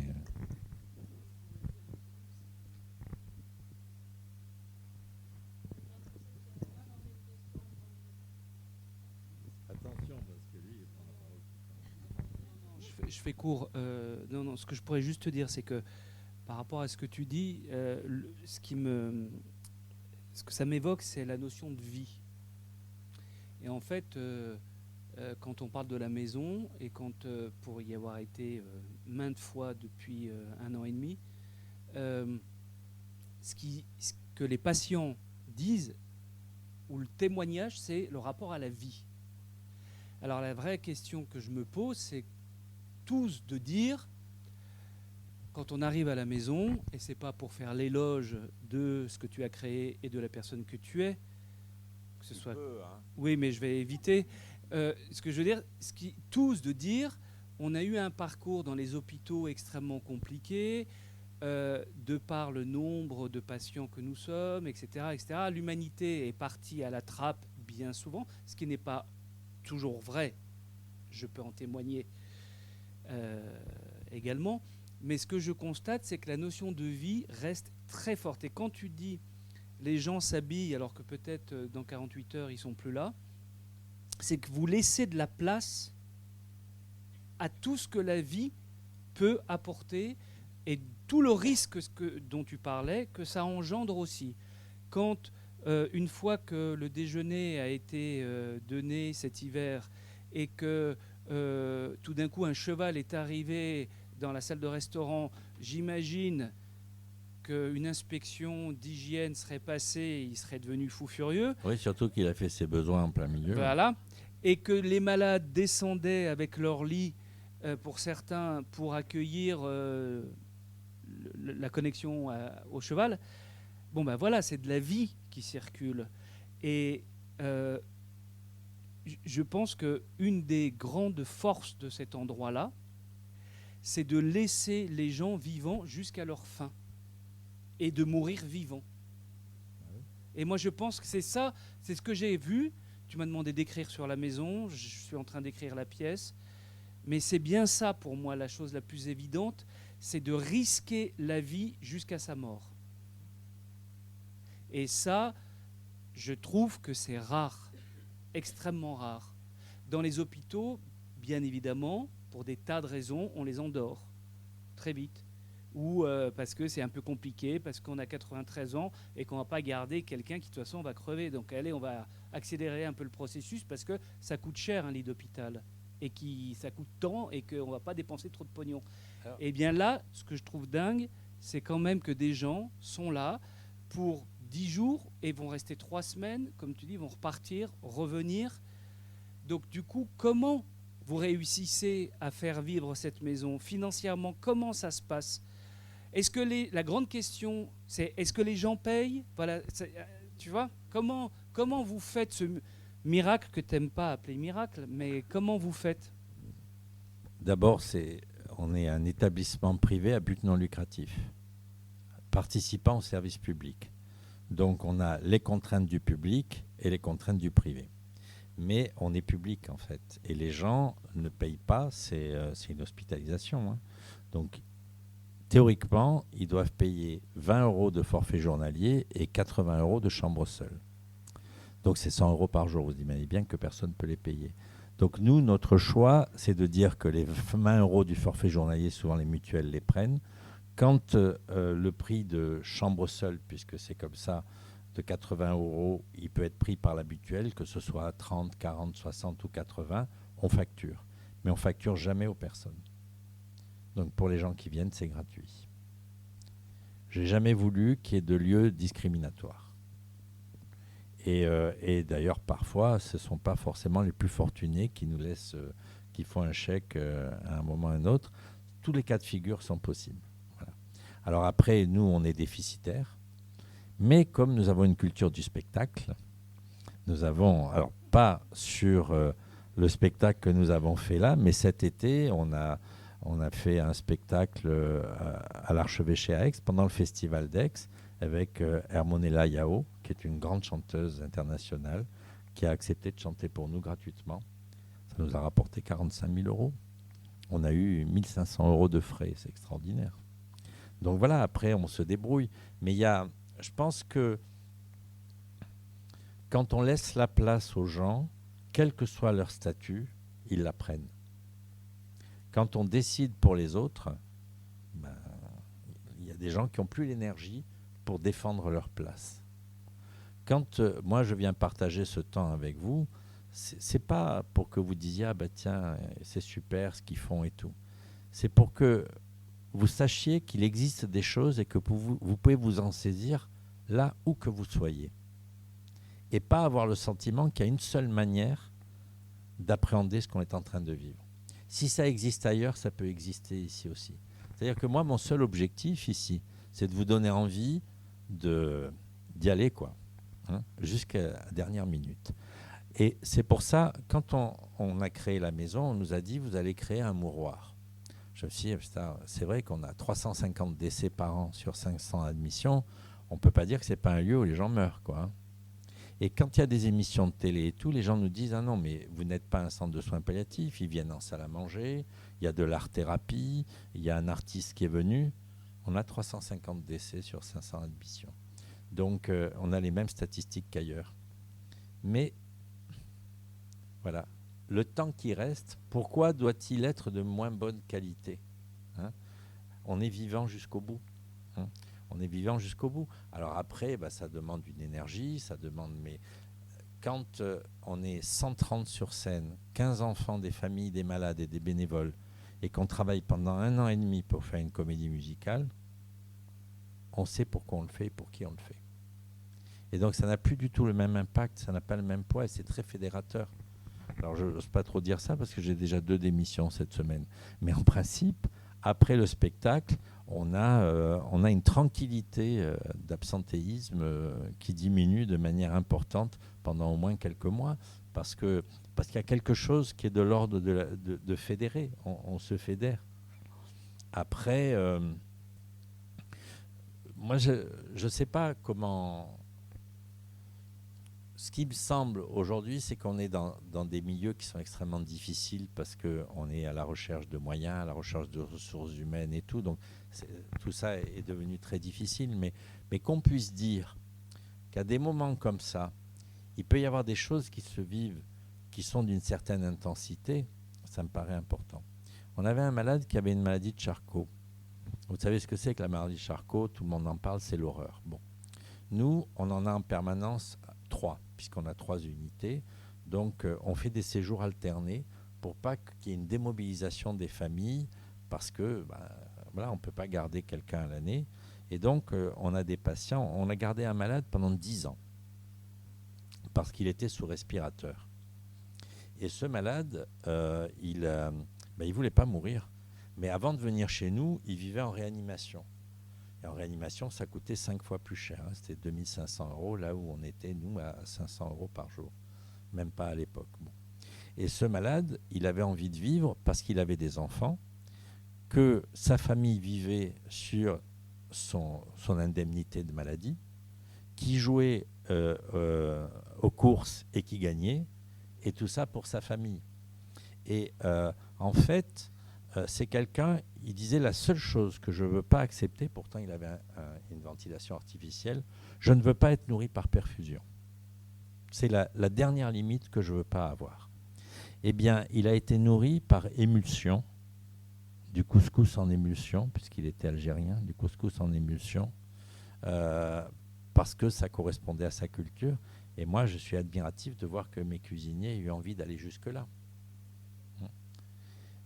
Et des exemples comme ça, il y en a plein. Il y a un malade récemment dont toi tu parles et je tairai le prénom puisqu'il faut le changer. mais sa femme et ses enfants étaient à la comédie musicale. Ce malade, il avait aussi une maladie de Charcot, une maladie terrible, quoi. Il était complètement paralysé. Il ne pouvait plus communiquer que par un œil. Et donc, il faisait des allers-retours entre le domicile et chez nous. Pour la famille, c'était très très lourd, mais c'était important qu'il puisse retourner chez lui. Donc, on faisait un mois et demi, 2 mois. Enfin, on alternait comme ça, et à chaque fois, il était un petit peu plus dégradé. Il était à un stade vraiment assez extrême, mais il avait encore envie de vivre. Et puis, un jour, on voyait que sa situation s'aggravait, et on m'appelle en urgence. Vous savez, quand on est le vieux du groupe, on vous appelle que quand c'est les problèmes, hein, autrement. Hein. Et donc, en me disant, écoute, ça ne va pas du tout, il est très en colère contre nous, il dit qu'on est en train de le tuer. Et donc, je vais le voir, et je lui dis, mais alors on se tutoie parce que ça faisait des mois et des mois qu'on le suivait, en alternance comme ça. Et il dit, en fait, il dit, il faut du temps, hein, avec les paupières, on a un système informatique qui permet de sortir les phrases, enfin, ça ne prend pas 10 minutes, hein, c'est long. Et il dit, mais en fait, j'ai le sentiment que là, vous êtes en train de me faire mourir et moi, je veux encore vivre.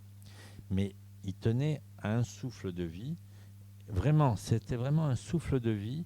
Et il me dit, mais en fait, je veux partir d'ici, je veux rentrer chez moi parce que vous êtes en train de me tuer.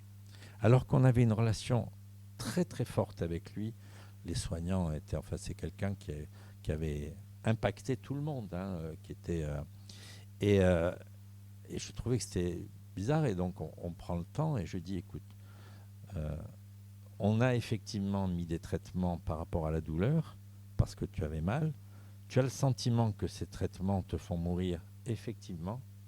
À partir du moment où tu as ces médicaments-là, tu vas être de plus en plus altéré et on va plus dans le sens de la mort que dans le sens de la vie.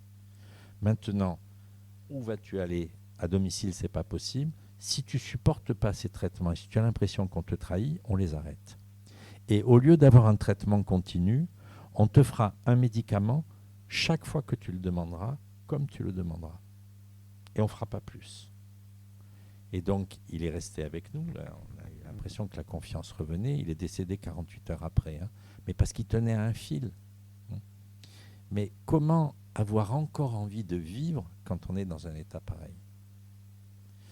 Parce que je pense que ça ne marche pas pour tout le monde, loin de là. Hein, mais je pense que quand on a une attention particulière à l'autre, c'est-à-dire quand on donne une place à l'autre, même si cette place est altérée, même si l'autre n'est plus ce qu'il était avant, mais que tu le reconnais en tant qu'individu à part entière, je pense que l'instinct de vie est plus fort.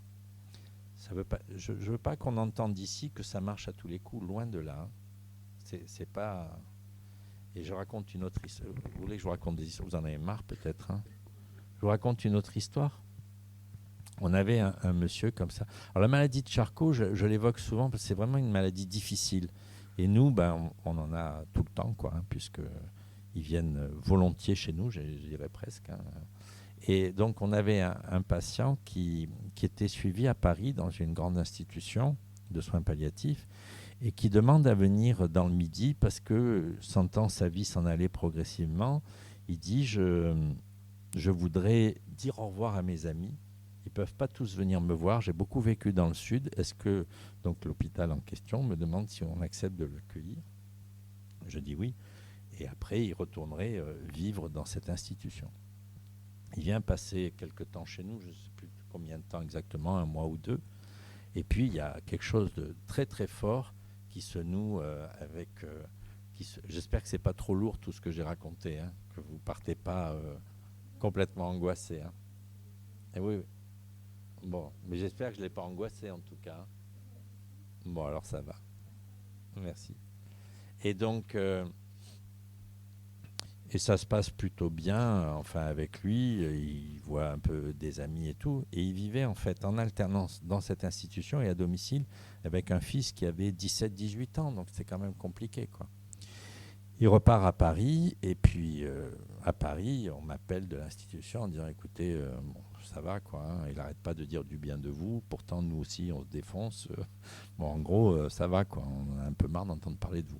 Et puis il dit, mais qui veut revenir? Je dis, mais bon, pourquoi tout ça? Bon, il revient, pourquoi pas? Et puis il me dit, voilà, mon fils, son anniversaire, c'est le 18 mars. Il a des examens à telle date. Donc moi, pour pas que ça le marque ni pour ses examens, ni pour son anniversaire, je voudrais mourir le 25 avril. Je lui dis, mais ça marche pas comme ça, quoi. Je peux pas du tout envisager les choses comme ça. Ça rentre pas dans notre... Je dis, écoutez, d'abord vous venez, on verra bien ce qui se passe, voilà. Et puis on va vivre au jour le jour, quoi. Et puis il s'avère que il tombe amoureux d'une personne de notre personnel, d'une psychologue, qui elle-même a une affection très forte pour lui. Et donc, je le revois, je lui dis, bon, alors on en est où? Il me dit, je sais qu'il y a un opéra au mois de mai, j'aimerais bien pouvoir y aller. Alors je dis, non mais attends, parce qu'après on finit par se tutoyer, je dis, non mais attends, il faudrait savoir ce que tu veux. Le 25 avril, tu veux mourir, maintenant tu veux une place d'opéra au mois de mai. Moi, je n'ai pas accepté que tu viennes ici pour 3 mois, tu devais venir pour 1 mois et repartir à Paris. Donc qu'est-ce qu'on fait, quoi? Et puis cette relation a été très forte et l'a maintenue. Et donc, au mois de mai, il était toujours là. Il devait aller à l'opéra. Donc, j'obtiens de l'opéra qu'il ait une place avec une prise de courant pour qu'il puisse assister à l'opéra avec son respirateur. Enfin, vous imaginez. Et puis qu'on ait les places gratuites parce que nous, on ne dépense pas nos sous facilement. Et puis, la veille de l'opéra, la situation se dégrade. Donc, il ne va pas à l'opéra. Et cette relation était très forte entre elle et lui. Et la psychologue, elle m'en parle, bien sûr. Et on partage ça avec elle. On ne va pas lui dire ça ne se fait pas. On va lui dire, voilà, c'est la vie. Hein. Donc, comment on va s'entraider par rapport à ça? Parce que tu sais bien qu'il va mourir et lui, il sait bien aussi que voilà, les choses, elles sont pas simples. Donc, on partage ça tous ensemble, hein, avec beaucoup de pudeur, hein, et en respectant leur intimité et tout. Et puis, donc, le dimanche, il ne va pas à l'opéra. Je faisais une conférence le lundi soir à 100 km de là. Et avant de partir, il fait une détresse respiratoire et on sent qu'il n'a pas envie qu'on l'endorme. Parce que quelqu'un qui est dans cette situation-là, qui fait une détresse respiratoire, si c'est quelqu'un qui dit « moi, je ne veux pas vivre de façon artificielle », on va l'endormir pendant cette détresse respiratoire et l'aider à partir paisiblement. Parce que c'est une manière de le respecter. On n'est pas là pour imposer la vie à tout prix. On est là aussi pour suivre ce qui se passe sur la personne. Mais il avait envie de s'accrocher, manifestement. Et puis, donc le mardi, j'avais la conférence. Le lundi, on en discute. Je lui dis, écoute, il me semble que là, c'était accidentel. Les gens de l'équipe me disent, tu sais, Jean-Marc, nous, on sent que ça ne va pas. Je dis, non, il va s'accrocher, il a envie, il va s'accrocher. Donc, le mardi, donc il récupère de cette détresse respiratoire. Le mardi, je pars faire ma conférence à Draguignan et je lui dis, en revenant, je m'arrête, je viens te voir. Et en revenant, il refait une détresse respiratoire qui, manifestement, était une détresse terminale. Et donc là, on prend la décision ensemble de l'endormir. Il accepte parce qu'il ne peut pas faire autrement. Il est dans un état respiratoire qui ne peut pas... Et donc, plutôt que d'essayer de le réanimer alors que c'est une situation qui peut être délétère pour lui sur plusieurs jours, on décide à ce moment-là, il y avait sa famille qui était là, la psychologue, son ex-femme et ses enfants qui connaissaient la psychologue et qui connaissaient l'histoire, tout le monde était là. Et donc, on a décidé de le sédater, de l'endormir et de le faire partir paisiblement. Donc, voilà, je ne sais pas d'ailleurs pourquoi je vous raconte tout ça. Oui. Ah oui, pardon. Posez des questions alors. Excusez-moi. Oui. Bonjour, merci beaucoup déjà pour tout ce que vous nous partagez aujourd'hui. Vous avez brièvement évoqué la question de la place et du rôle de la transmission en fait dans votre travail avec les personnes qui sont en soins. Est-ce que vous pouvez nous dire un peu quel rôle ça a et pourquoi vous y croyez particulièrement? C'est ce que j'ai cru comprendre en fait dans votre propos. En fait, ce que je dis parfois, c'est provocateur. Hein. On me dit, vous vous occupez bien des malades. Et je réponds, je m'en fous, c'est pas ce qui m'intéresse. Ce qui m'intéresse, c'est que l'équipe soit saine. Parce que si l'équipe est saine, je sais qu'on s'occupera bien des malades. Alors c'est de la provocation quand je dis ça. Je dis pas ça à vous parce que vous êtes un public, on se sent averti, mais je dis ça souvent aux professionnels. Parce que, en fait, on est dans l'aléatoire en permanence, on est dans le doute en permanence. Et nous, on nourrit notre doute en permanence. Donc, il faut pour ça qu'on puisse avoir la capacité de raisonner en groupe et de ne pas avoir le sentiment qu'il y a un qui a raison et d'autres qui ont tort, mais on est tous dans la réflexion et on travaille au jour le jour. C'est-à-dire que tous les jours, on a cette réunion de transmission qui dure 1 heure, où tous les professionnels de santé sont présents et les autres professions, que ce soit les agents de service, les cuisiniers, vont être là de façon alternative. Et ça permet comme ça de donner une notion de ce qu'on comprend de la vie de l'autre pour essayer d'être au plus près de ce qu'il peut attendre de nous. Je ne sais pas si je réponds à votre question, mais... Je pensais avoir compris, merci. Qu'il y avait également un sujet autour de le rôle de la transmission pour la personne accompagnée, en fait, et de quelle façon des espaces dans lesquels elle pouvait transmettre des choses pouvaient être importants. À son entourage, par exemple, ou peut-être à d'autres. Ah oui, bien sûr. Alors, l'art et la culture nous aident beaucoup par rapport à ça. En fait, souvent, quand il y a des jeunes qui ont des enfants, c'est à travers des ateliers créatifs où il va y avoir quelque chose qui va se transmettre. Et cette transmission-là, elle est importante parce qu'il y a des choses qui se disent difficilement. C'est difficile des fois de parler de la mort qui approche, c'est difficile de parler... moi, vous voyez, je parle facilement là, mais dans ma vie privée, on ne sait rien de moi presque. Enfin, je veux dire, j'ai du mal parce que je suis dans cette culture-là. J'ai jamais dit à mes parents que je les aimais, ils m'ont jamais dit qu'ils m'aimaient, pourtant on s'aimait. Hein. Et donc, c'est tout ce que... Nous, la seule chose qu'on peut faire, c'est des traits d'union et essayer de voir ce qui se passe. La question de cette transmission, elle se fait des fois à travers ce qu'on a envie de laisser comme trace. Et ça, c'est difficile à décoder. C'est parfois difficile à décoder parce que la souffrance impacte complètement. C'est pour ça qu'on est très attentif à calmer la douleur, à calmer tous les symptômes, parce que quand on est impacté par tous les symptômes, on n'a plus la capacité de parler de choses qui sont essentielles. Mais ces choses essentielles, si on les dit, ça veut dire qu'on reconnaît qu'on va mourir. Et donc, des fois, c'est difficile de les dire. C'est pour ça que, pour moi, la parole n'est qu'un moyen de communication.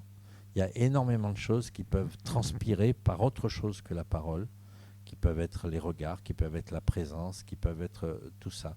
Et souvent, on a envie qu'on dise, mais il y a tellement de choses qu'on n'est pas obligé de dire et qu'on peut ressentir, quoi. Je ne sais pas si je réponds à votre question, hein, mais voilà, mais ça, c'est possible si on se consacre du temps. Quand je disais tout à l'heure, c'est pas pareil, c'est à vous que je disais ça, c'est pas pareil de parler en regardant une perfusion qu'on met en place et de parler assis à côté de quelqu'un. C'est exactement... Moi, je ne suis pas quelqu'un qui tient en place. Là, vraiment, je ne sais pas ce qui m'arrive, ce soir, je tiens en place. Mais je ne tiens pas en place. Mais ce n'est pas le temps qui compte, c'est la qualité de la présence qui compte. J'interdis les portables dans les chambres. Je suis un peu très... C'est difficile pour les gens qui travaillent avec moi, des fois. Mais il y a des choses sur lesquelles je suis très exigeant parce qu'on peut pas... On me dit, oui, mais on le met en vibreur. Mais en vibreur, c'est fini. Si tu es dans la relation avec l'autre, tu vas être tenté de regarder ce qu'il y a sur ton portable. Donc, c'est comment, quand on parle à quelqu'un, on le regarde. Vous savez, vous faites l'expérience. Hein, il y a des gens avec qui vous communiquez, vous les regardez jamais, ils vous regardent jamais. Et ça c'est à une époque où on a des moyens de communication comme on a aujourd'hui. En fait, la relation est rompue. C'est-à-dire que quand on communique trop par ces moyens de communication-là, on n'est plus dans le lien avec l'autre. Et ce lien, il est imperceptible. Hein. Alors après, je ne veux pas vous donner l'impression que tout ce que je dis est idéal, hein, parce que je pourrais raconter des situations qui ont été violentes, hein, et qui n'ont pas bien fonctionné. Bon, je les ai à l'esprit aussi, mais à la fin de mes propos, si je vous raconte quelqu'un qui n'a pas marché de violent, je ne voudrais pas que vous restiez là-dessus, mais il y a des histoires qui n'ont pas fonctionné, bien sûr. Bonsoir, moi, je suis médecin pneumologue à l'hôpital d'Annecy, et la pneum, ça fait 30 ans, 35 ans maintenant, et en effet, je vous rejoins sur l'essentiel de vos propos. En pneumologie, on meurt beaucoup aujourd'hui, puisqu'il y a 30 ans, c'était surtout de l'infectieux, c'était de la tuberculose, on a presque guéri la tuberculose. Maintenant, on meurt dans les services de pneumologie de cancer du poumon avec l'épidémie du tabac. On a des gens de plus en plus jeunes, on a des femmes avec la photo des petits sur la table de nuit. Et malheureusement, le cancer du poumon, il reste dramatiquement de pronostic effroyable. Donc le souci, votre maison fait rêver. En effet, il faudrait faire plein de petites maisons comme ça. Le premier souci, c'est que sur la France, il y a plus de 20 départements, je ne sais pas si l'Assemblée le sait, qui n'a pas du tout accès aux soins palliatifs. Donc je vous rejoins tout à fait. Moi, je suis assez contre la loi, comme vous, parce que dans ma pratique professionnelle, presque tout le temps, j'ai le même vécu que vous. On a la chance d'avoir une équipe de soins PAL formidable. Je suis très proactive dans la demande de l'aide et je pense qu'on pourrait tourner, alors c'est pas un peu sioux, mais beaucoup de familles nous disent surtout vous ne parlez pas de soins palliatifs, il va comprendre qu'il est foutu. Peut-être englober ça dans les soins de support. J'ai la chance de travailler avec le centre Léon Bérard, qui est le centre régional d'oncologie, et d'avoir une amie qui a, en fin de carrière, passé de la pneumologie super active, où elle faisait beaucoup de chimiothérapie, aux soins de support. Elle est responsable des soins de support au centre Léon Bérard. Et l'idée, c'est de parler de soins de support qui englobent beaucoup de choses, qui englobent tout ce que vous disiez, c'est-à-dire pas que le soin palliatif de fin, mais le soin dès lors qu'on a une pathologie grave, chronique, cancéreuse ou pas. Moi, je vois beaucoup d'insuffisants respiratoires. Quand on peut faire 10 mètres avec de l'oxygène et un respirateur la nuit, la vie, elle n'est pas fun. Et on peut rester très très longtemps comme ça. On ne va pas mourir demain ni après-demain. On peut rester 10 ans insuffisant respiratoire avec une vie pitoyable. Donc là, c'est fondamental qu'il y ait quelque chose qui arrive, qu'il y ait de l'art, qu'il y ait du vécu. Ça fait rêver votre modèle. Le problème, c'est qu'en effet, il y a 20 départements où les gens vont sûrement hurler « aidez-moi à crever », passez-moi l'expression, parce qu'il n'y a même pas de quoi soigner la douleur. Donc là, il faut voter positivement, il faut secouer notre nouvelle ministre de la Santé. On n'en a jamais eu que 6 en 2 ans, donc le temps qu'ils s'aperçoivent qu'il y a des soucis. Et en effet, si on a des soins PAL dans chaque département, ça ira déjà mieux. Mais après, dans notre département de Haute-Savoie, qui n'est pas si grand que ça, mais qui est très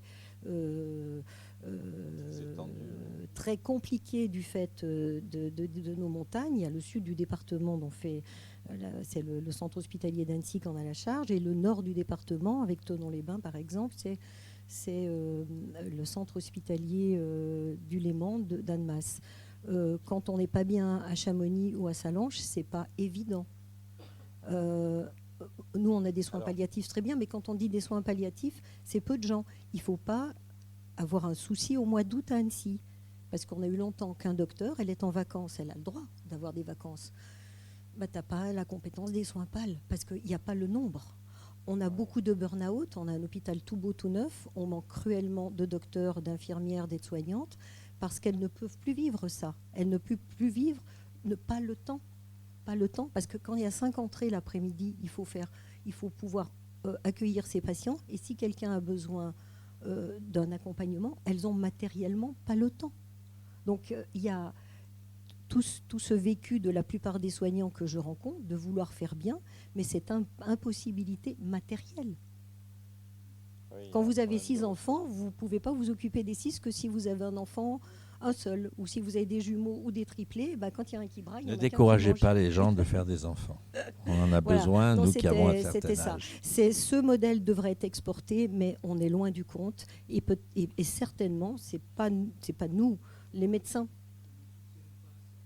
Ça coûte des sous, Franck. Non. Je crois que c'est ce qu'on nous répond. Aujourd'hui, il y a un problème de ressources humaines, c'est-à-dire qu'on manque de ressources humaines. Après, sur le plan financier, je ne pense pas que ce soit le problème essentiel, parce qu'encore une fois, les malades existent. S'ils ne sont pas chez nous, ils sont à l'hôpital et ça coûte le double ou le triple. Donc, non, on manque de personnel soignant et ça, c'est une réalité. Ça, c'est vraiment la difficulté. Et puis, il y a une question de culture, c'est-à-dire qu'on a une médecine qui voulait sauver tout le monde et qui a du mal à accepter qu'on puisse accompagner les gens qu'on ne sauve pas et qui méritent autant d'être accompagnés que les autres, quoi. Après, il y a un problème de ressources humaines. Après, je ne crois pas que l'idéal, ce soit de développer partout des unités de soins palliatifs. Ce serait une erreur de penser que tout le monde doit aller mourir dans un endroit où c'est fait pour mourir. Peut-être que ce qu'il faut essentiellement, c'est développer la culture palliative pour que les gens peuvent mourir là où ils le souhaitent. Là, nous, on a fait un contrat avec, c'est un drôle de mot le contrat d'ailleurs, avec la Fondation de France pour essayer d'aider des maisons de retraite à garder les personnes en fin de vie plutôt que de les envoyer dans un autre lieu. Et on fait des formations auprès d'eux pour leur dire, mais pourquoi cette personne, aujourd'hui, vous voulez l'envoyer dans un lieu, dans un hôpital.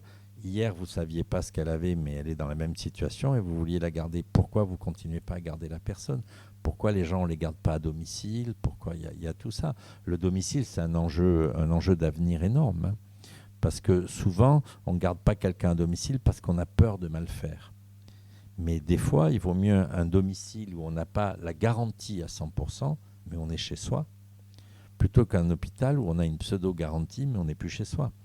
Et donc, aujourd'hui, le domicile se développe de plus en plus avec les équipes mobiles, avec les HAD et tout, mais on est encore loin du compte. La solution pour beaucoup de gens, c'est le maintien à domicile. Mais la peur de mal faire. Hein, mais peut-être qu'on ne fait pas si mal que ça. Donc c'est pour ça que les réseaux qui ont été supprimés en France, mais nous, le nôtre est préservé, c'est un réseau de soins palliatifs. Ce sont des gens qui viennent à domicile pour vous conseiller. Et pour voir si tout est bien mis en place et pour aider les gens à trouver ce qu'il faut pour que le domicile puisse se maintenir. Nous, on suit, alors on est plusieurs services, hein, mais on suit à peu près sur le département 1800 situations par an. Et on évite des hospitalisations. Parce que je me souviens, on avait fait une conférence avec Marie de Henzel, d'ailleurs. Et les gens disaient, mais moi, j'ai accompagné un membre de ma famille, et puis 3 jours avant, je l'ai hospitalisé parce que j'avais peur que ça se passe mal. Et ça fait 1 an, ça fait 2 ans, et je garde toujours ça dans ma tête comme une culpabilité. Et donc, c'est là où on a décidé de faire des équipes mobiles. Nous, on avait commencé avec une équipe mobile en disant, mais peut-être que des fois, on veut hospitaliser quelqu'un, alors que le domicile, c'est quand même ce qu'il y a de mieux. Il vaut mieux des fois une insécurité chez soi qu'une sécurité chez l'autre. Et comment on dit d'ailleurs, des fois, c'est mieux un bien chez soi que... Il y a un proverbe, non? Voilà. Et donc, du coup...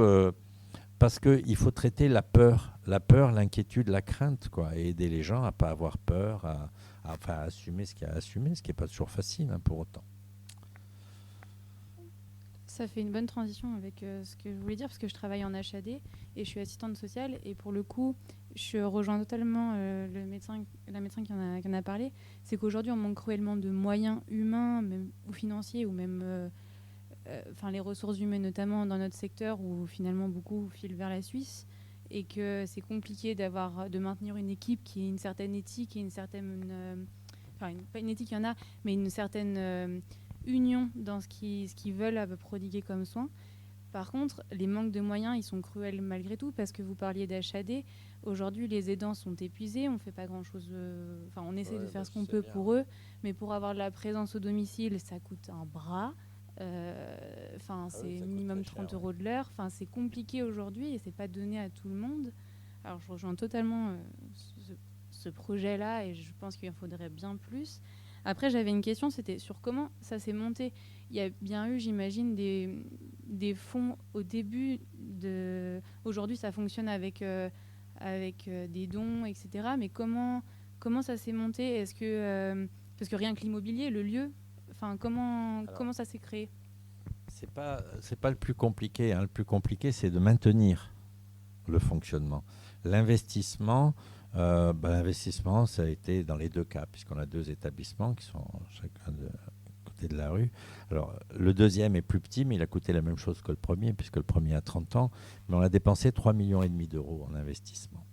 3,5 millions d'euros, on a trouvé 1,7 million par les collectivités locales, mais en fait, on a fait construire par une société d'HLM.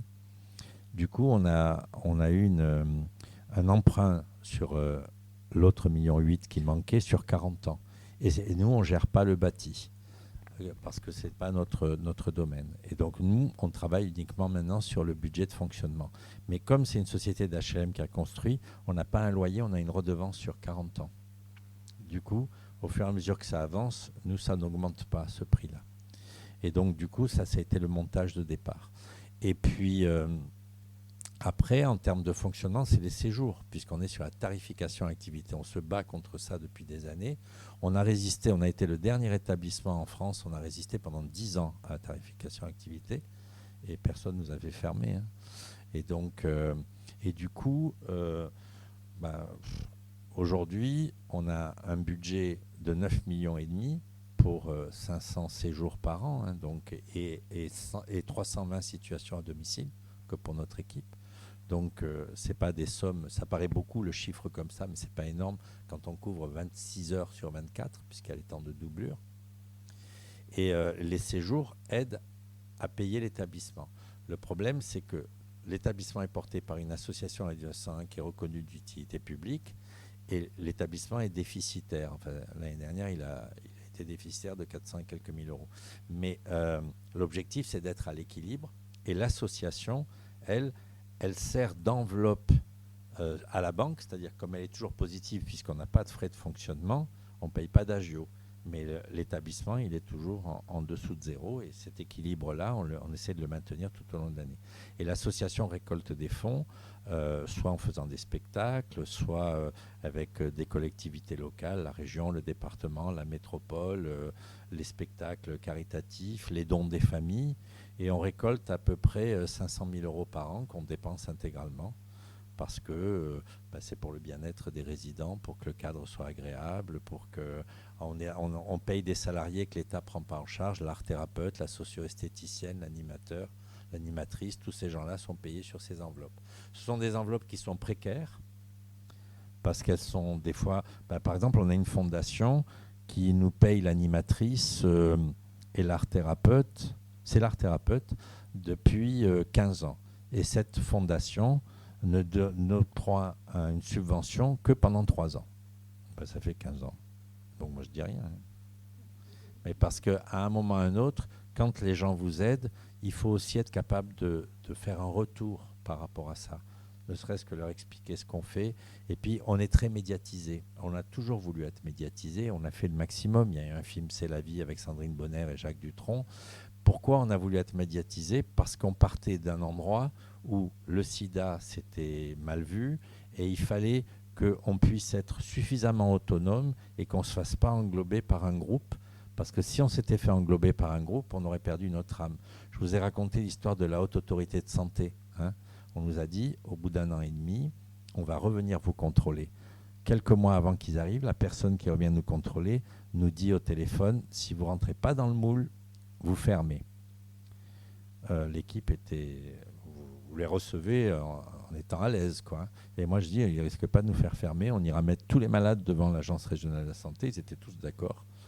Et puis, en fait, la personne me dit au téléphone, vous savez, moi, j'ai l'habitude des situations difficiles et on m'envoie toujours dans les situations difficiles. Je dis, mais comment on peut nous dire ça quand on voit comment on travaille ? C'est quand même convenable comment on travaille. Cette personne est venue, il a passé 2 jours et demi avec nous. Et le matin de la 3e journée, enfin la dernière matinée, il a pris la parole, il avait les larmes aux yeux en disant je ne comprends pas que vous ayez eu la note que vous avez eue, on avait eu 86% pourtant. Il a dit vous ne rentrez pas dans le moule. Moi, mon rôle, c'est que vous rentriez dans le moule, dans les questions qu'on pose, pas que vous changiez vos méthodes. Et on a eu 98,95%. C'est-à-dire que quand je dis ça, c'est qu'il faut faire attention à comment... Voilà, aujourd'hui, on est dans une société qui a besoin de cadrer beaucoup de choses. Et comment on peut sortir des cadres et prouver que quand on sort des cadres, on apporte quelque chose. Donc, il faut se battre en permanence. On est dans des métiers qui sont mal respectés, mal rémunérés, mal respectés, hein, parce que chez nous, les gens, ils ne sont pas plus payés qu'ailleurs. Hein. Mais par contre, c'est comment on peut redonner du sens à ce qu'on fait. Et on donne du sens à ce qu'on fait si ce qu'on fait donne du sens à celui qui reçoit ce qu'on fait. Je ne sais pas si vous voyez ce que je veux dire. Voilà. Et donc, à partir de ce moment-là, c'est ce qui nous donne la force et l'énergie de continuer. Oui, je suis désolé, je suis bavard. Hein.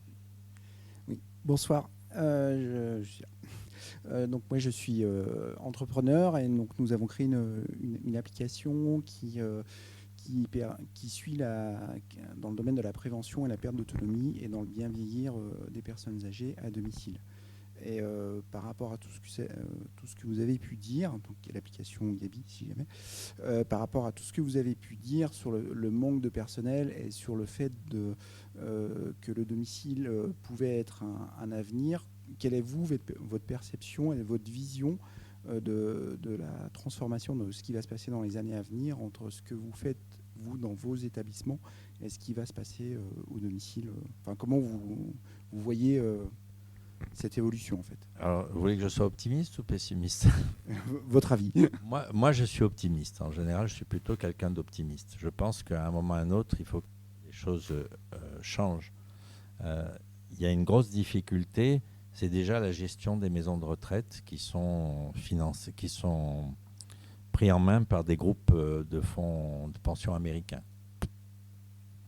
Nous, on a un cuisinier qui est venu travailler chez nous, là, et dans la maison de retraite où il était, on lui a demandé de peser le fromage et de réduire de moitié la quantité de fromage.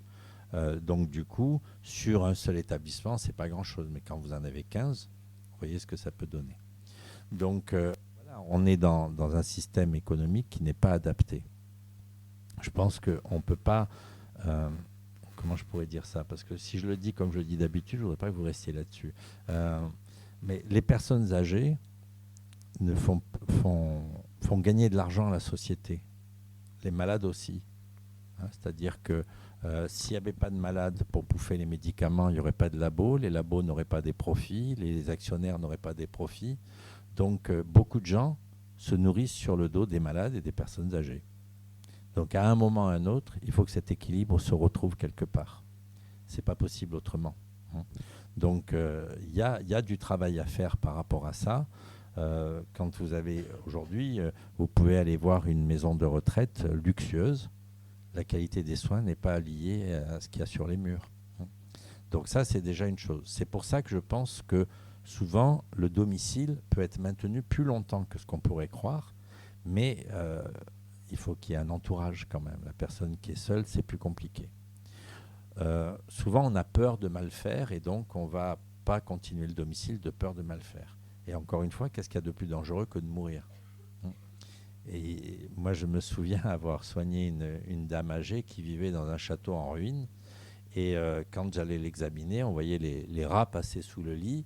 Elle avait des tableaux de maître avec des toiles d'araignée.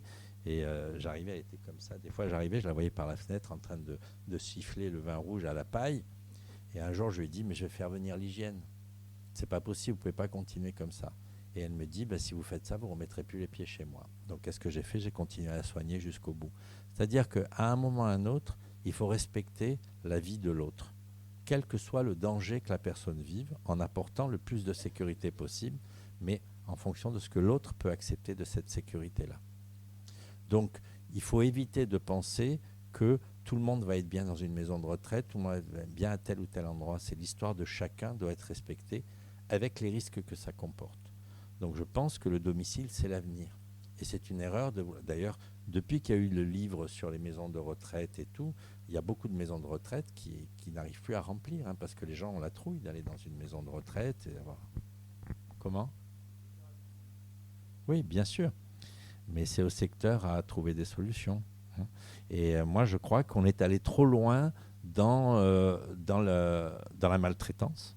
On est allé trop loin dans la maltraitance.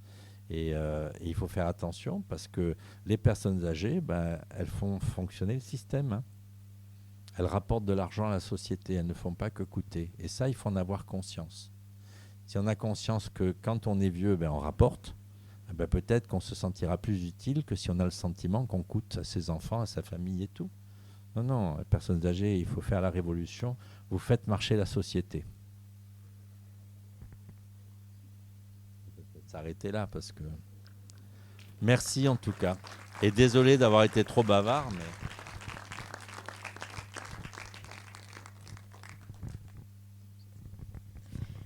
Merci beaucoup pour ces propos enrichissants. Vous allez pouvoir continuer à poser des questions pendant du coup ce temps informel. Donc on va pouvoir installer le buffet.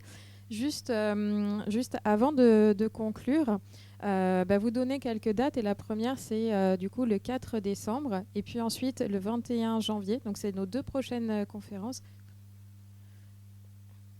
Voilà, pardon. Donc la prochaine conférence, on est en train de déterminer. Celle du 21 janvier, on peut déjà vous la donner. Ça va être une projection sur un film où on va parler de la vieillesse, mais où les personnes âgées ne seront pas filmées. C'est vraiment comment le reste de la société, depuis l'enfance, peut voir justement et comment on peut se projeter dans le bien vieillir. Et en parlant de bien vieillir, donc vous avez là quelques actions que vous pouvez faire. Donc, c'est notre première conférence et le tout début du projet. Si vous pouvez nous aider en contribuant à diffuser le plus largement possible, en communiquant sur nos actions, ça nous aiderait grandement. Vous pourrez retrouver sur la chaîne Alia d'ici une quinzaine de jours le replay de cette conférence. Et puis surtout, on en profite aussi, on est sur la fin d'année, on en profite pour lancer une campagne de financement participatif. Parce qu'il y a effectivement les maisons de fin de vie, il y a les EHPAD, mais il y a aussi comment, avant d'y aller, on peut bien vieillir et comment on peut encore être dans la mobilité. Et donc, on a un projet avec le Rugby Club, qui est représenté par son président ici, Frédéric Moine. On a également échangé beaucoup avec la municipalité aujourd'hui, qui est également représentée, sur l'achat d'un triporteur par le fonds de dotation.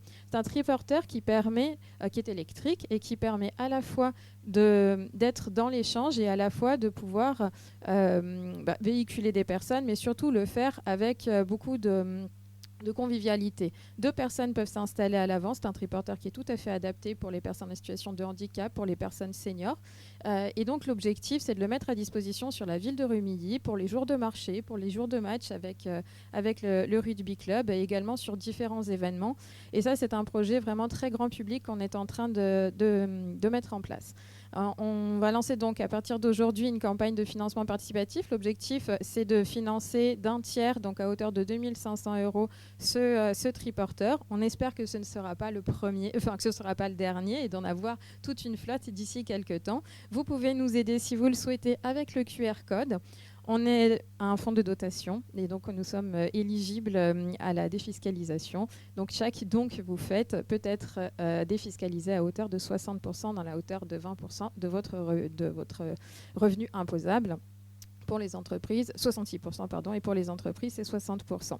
On peut vous donner toutes ces informations. Si vous ne pouvez pas le faire à travers le QR code, vous pouvez également le faire auprès de Franck, qui vous a passé le micro tout à l'heure et qui tiendra donc un petit stand. Et nous acceptons à peu près tout. Voilà. Merci beaucoup. Et peut-être juste préciser pourquoi avec le Rugby Club. Et donc, je vais laisser la parole à Frédéric. Merci Manon. Alors déjà on est très fiers, le RCSR, d'accompagner ce fonds Alia. Je vais juste revenir quand même sur quelques paroles que vous avez données, parce que nous au RCSR on soit une personne, mais il y a beaucoup de choses que vous avez dit qui ont fait écho sur la capacité à personnaliser, à donner du temps. Et j'ai l'impression que dans le milieu associatif, qu'il soit sportif ou culturel, c'est ce qu'on s'emploie à faire. Et j'ai l'impression qu'on accompagne les seniors. Moi, je m'étais engagé dans le club plutôt pour les jeunes, les sportifs et les enfants. Et j'ai découvert ce monde des seniors, parce que nous, on a beaucoup de bénévoles. Ces bénévoles, ils ont parfois 70, 75, 80, voire plus. Et on leur donne du temps et ils nous le rendent de façon démultipliée. Et j'ai l'impression qu'on les aide à rester connectés. Et ça, je trouve que c'est vraiment une mission intéressante et ça donne vraiment du sens au milieu associatif. Donc je pense que le milieu associatif, en tout cas, aide et contribue au bien vieillir. Et encore une fois, que ce soit sportif ou culturel. Donc je suis très très content que le RCSR accompagne Alia. Et pour le triporteur, alors le triporteur, l'idée c'était de dire on a quand même des beaux sportifs, des beaux rugbyman. Donc on va les mettre sur le triporteur et puis on va les faire véhiculer des gens, que ce soit dans les stades, parce que dans les concerts, parce que nous on essaye aussi de trouver des fonds en faisant des événements, et puis pourquoi pas avec la ville plus largement. Voilà, donc on est très très content d'être associé à ce fonds et de travailler avec Manon. C'est un vrai plaisir. Donc on va vous inviter maintenant à venir échanger avec Jean-Marc et puis à partager un verre et un buffet. Merci beaucoup.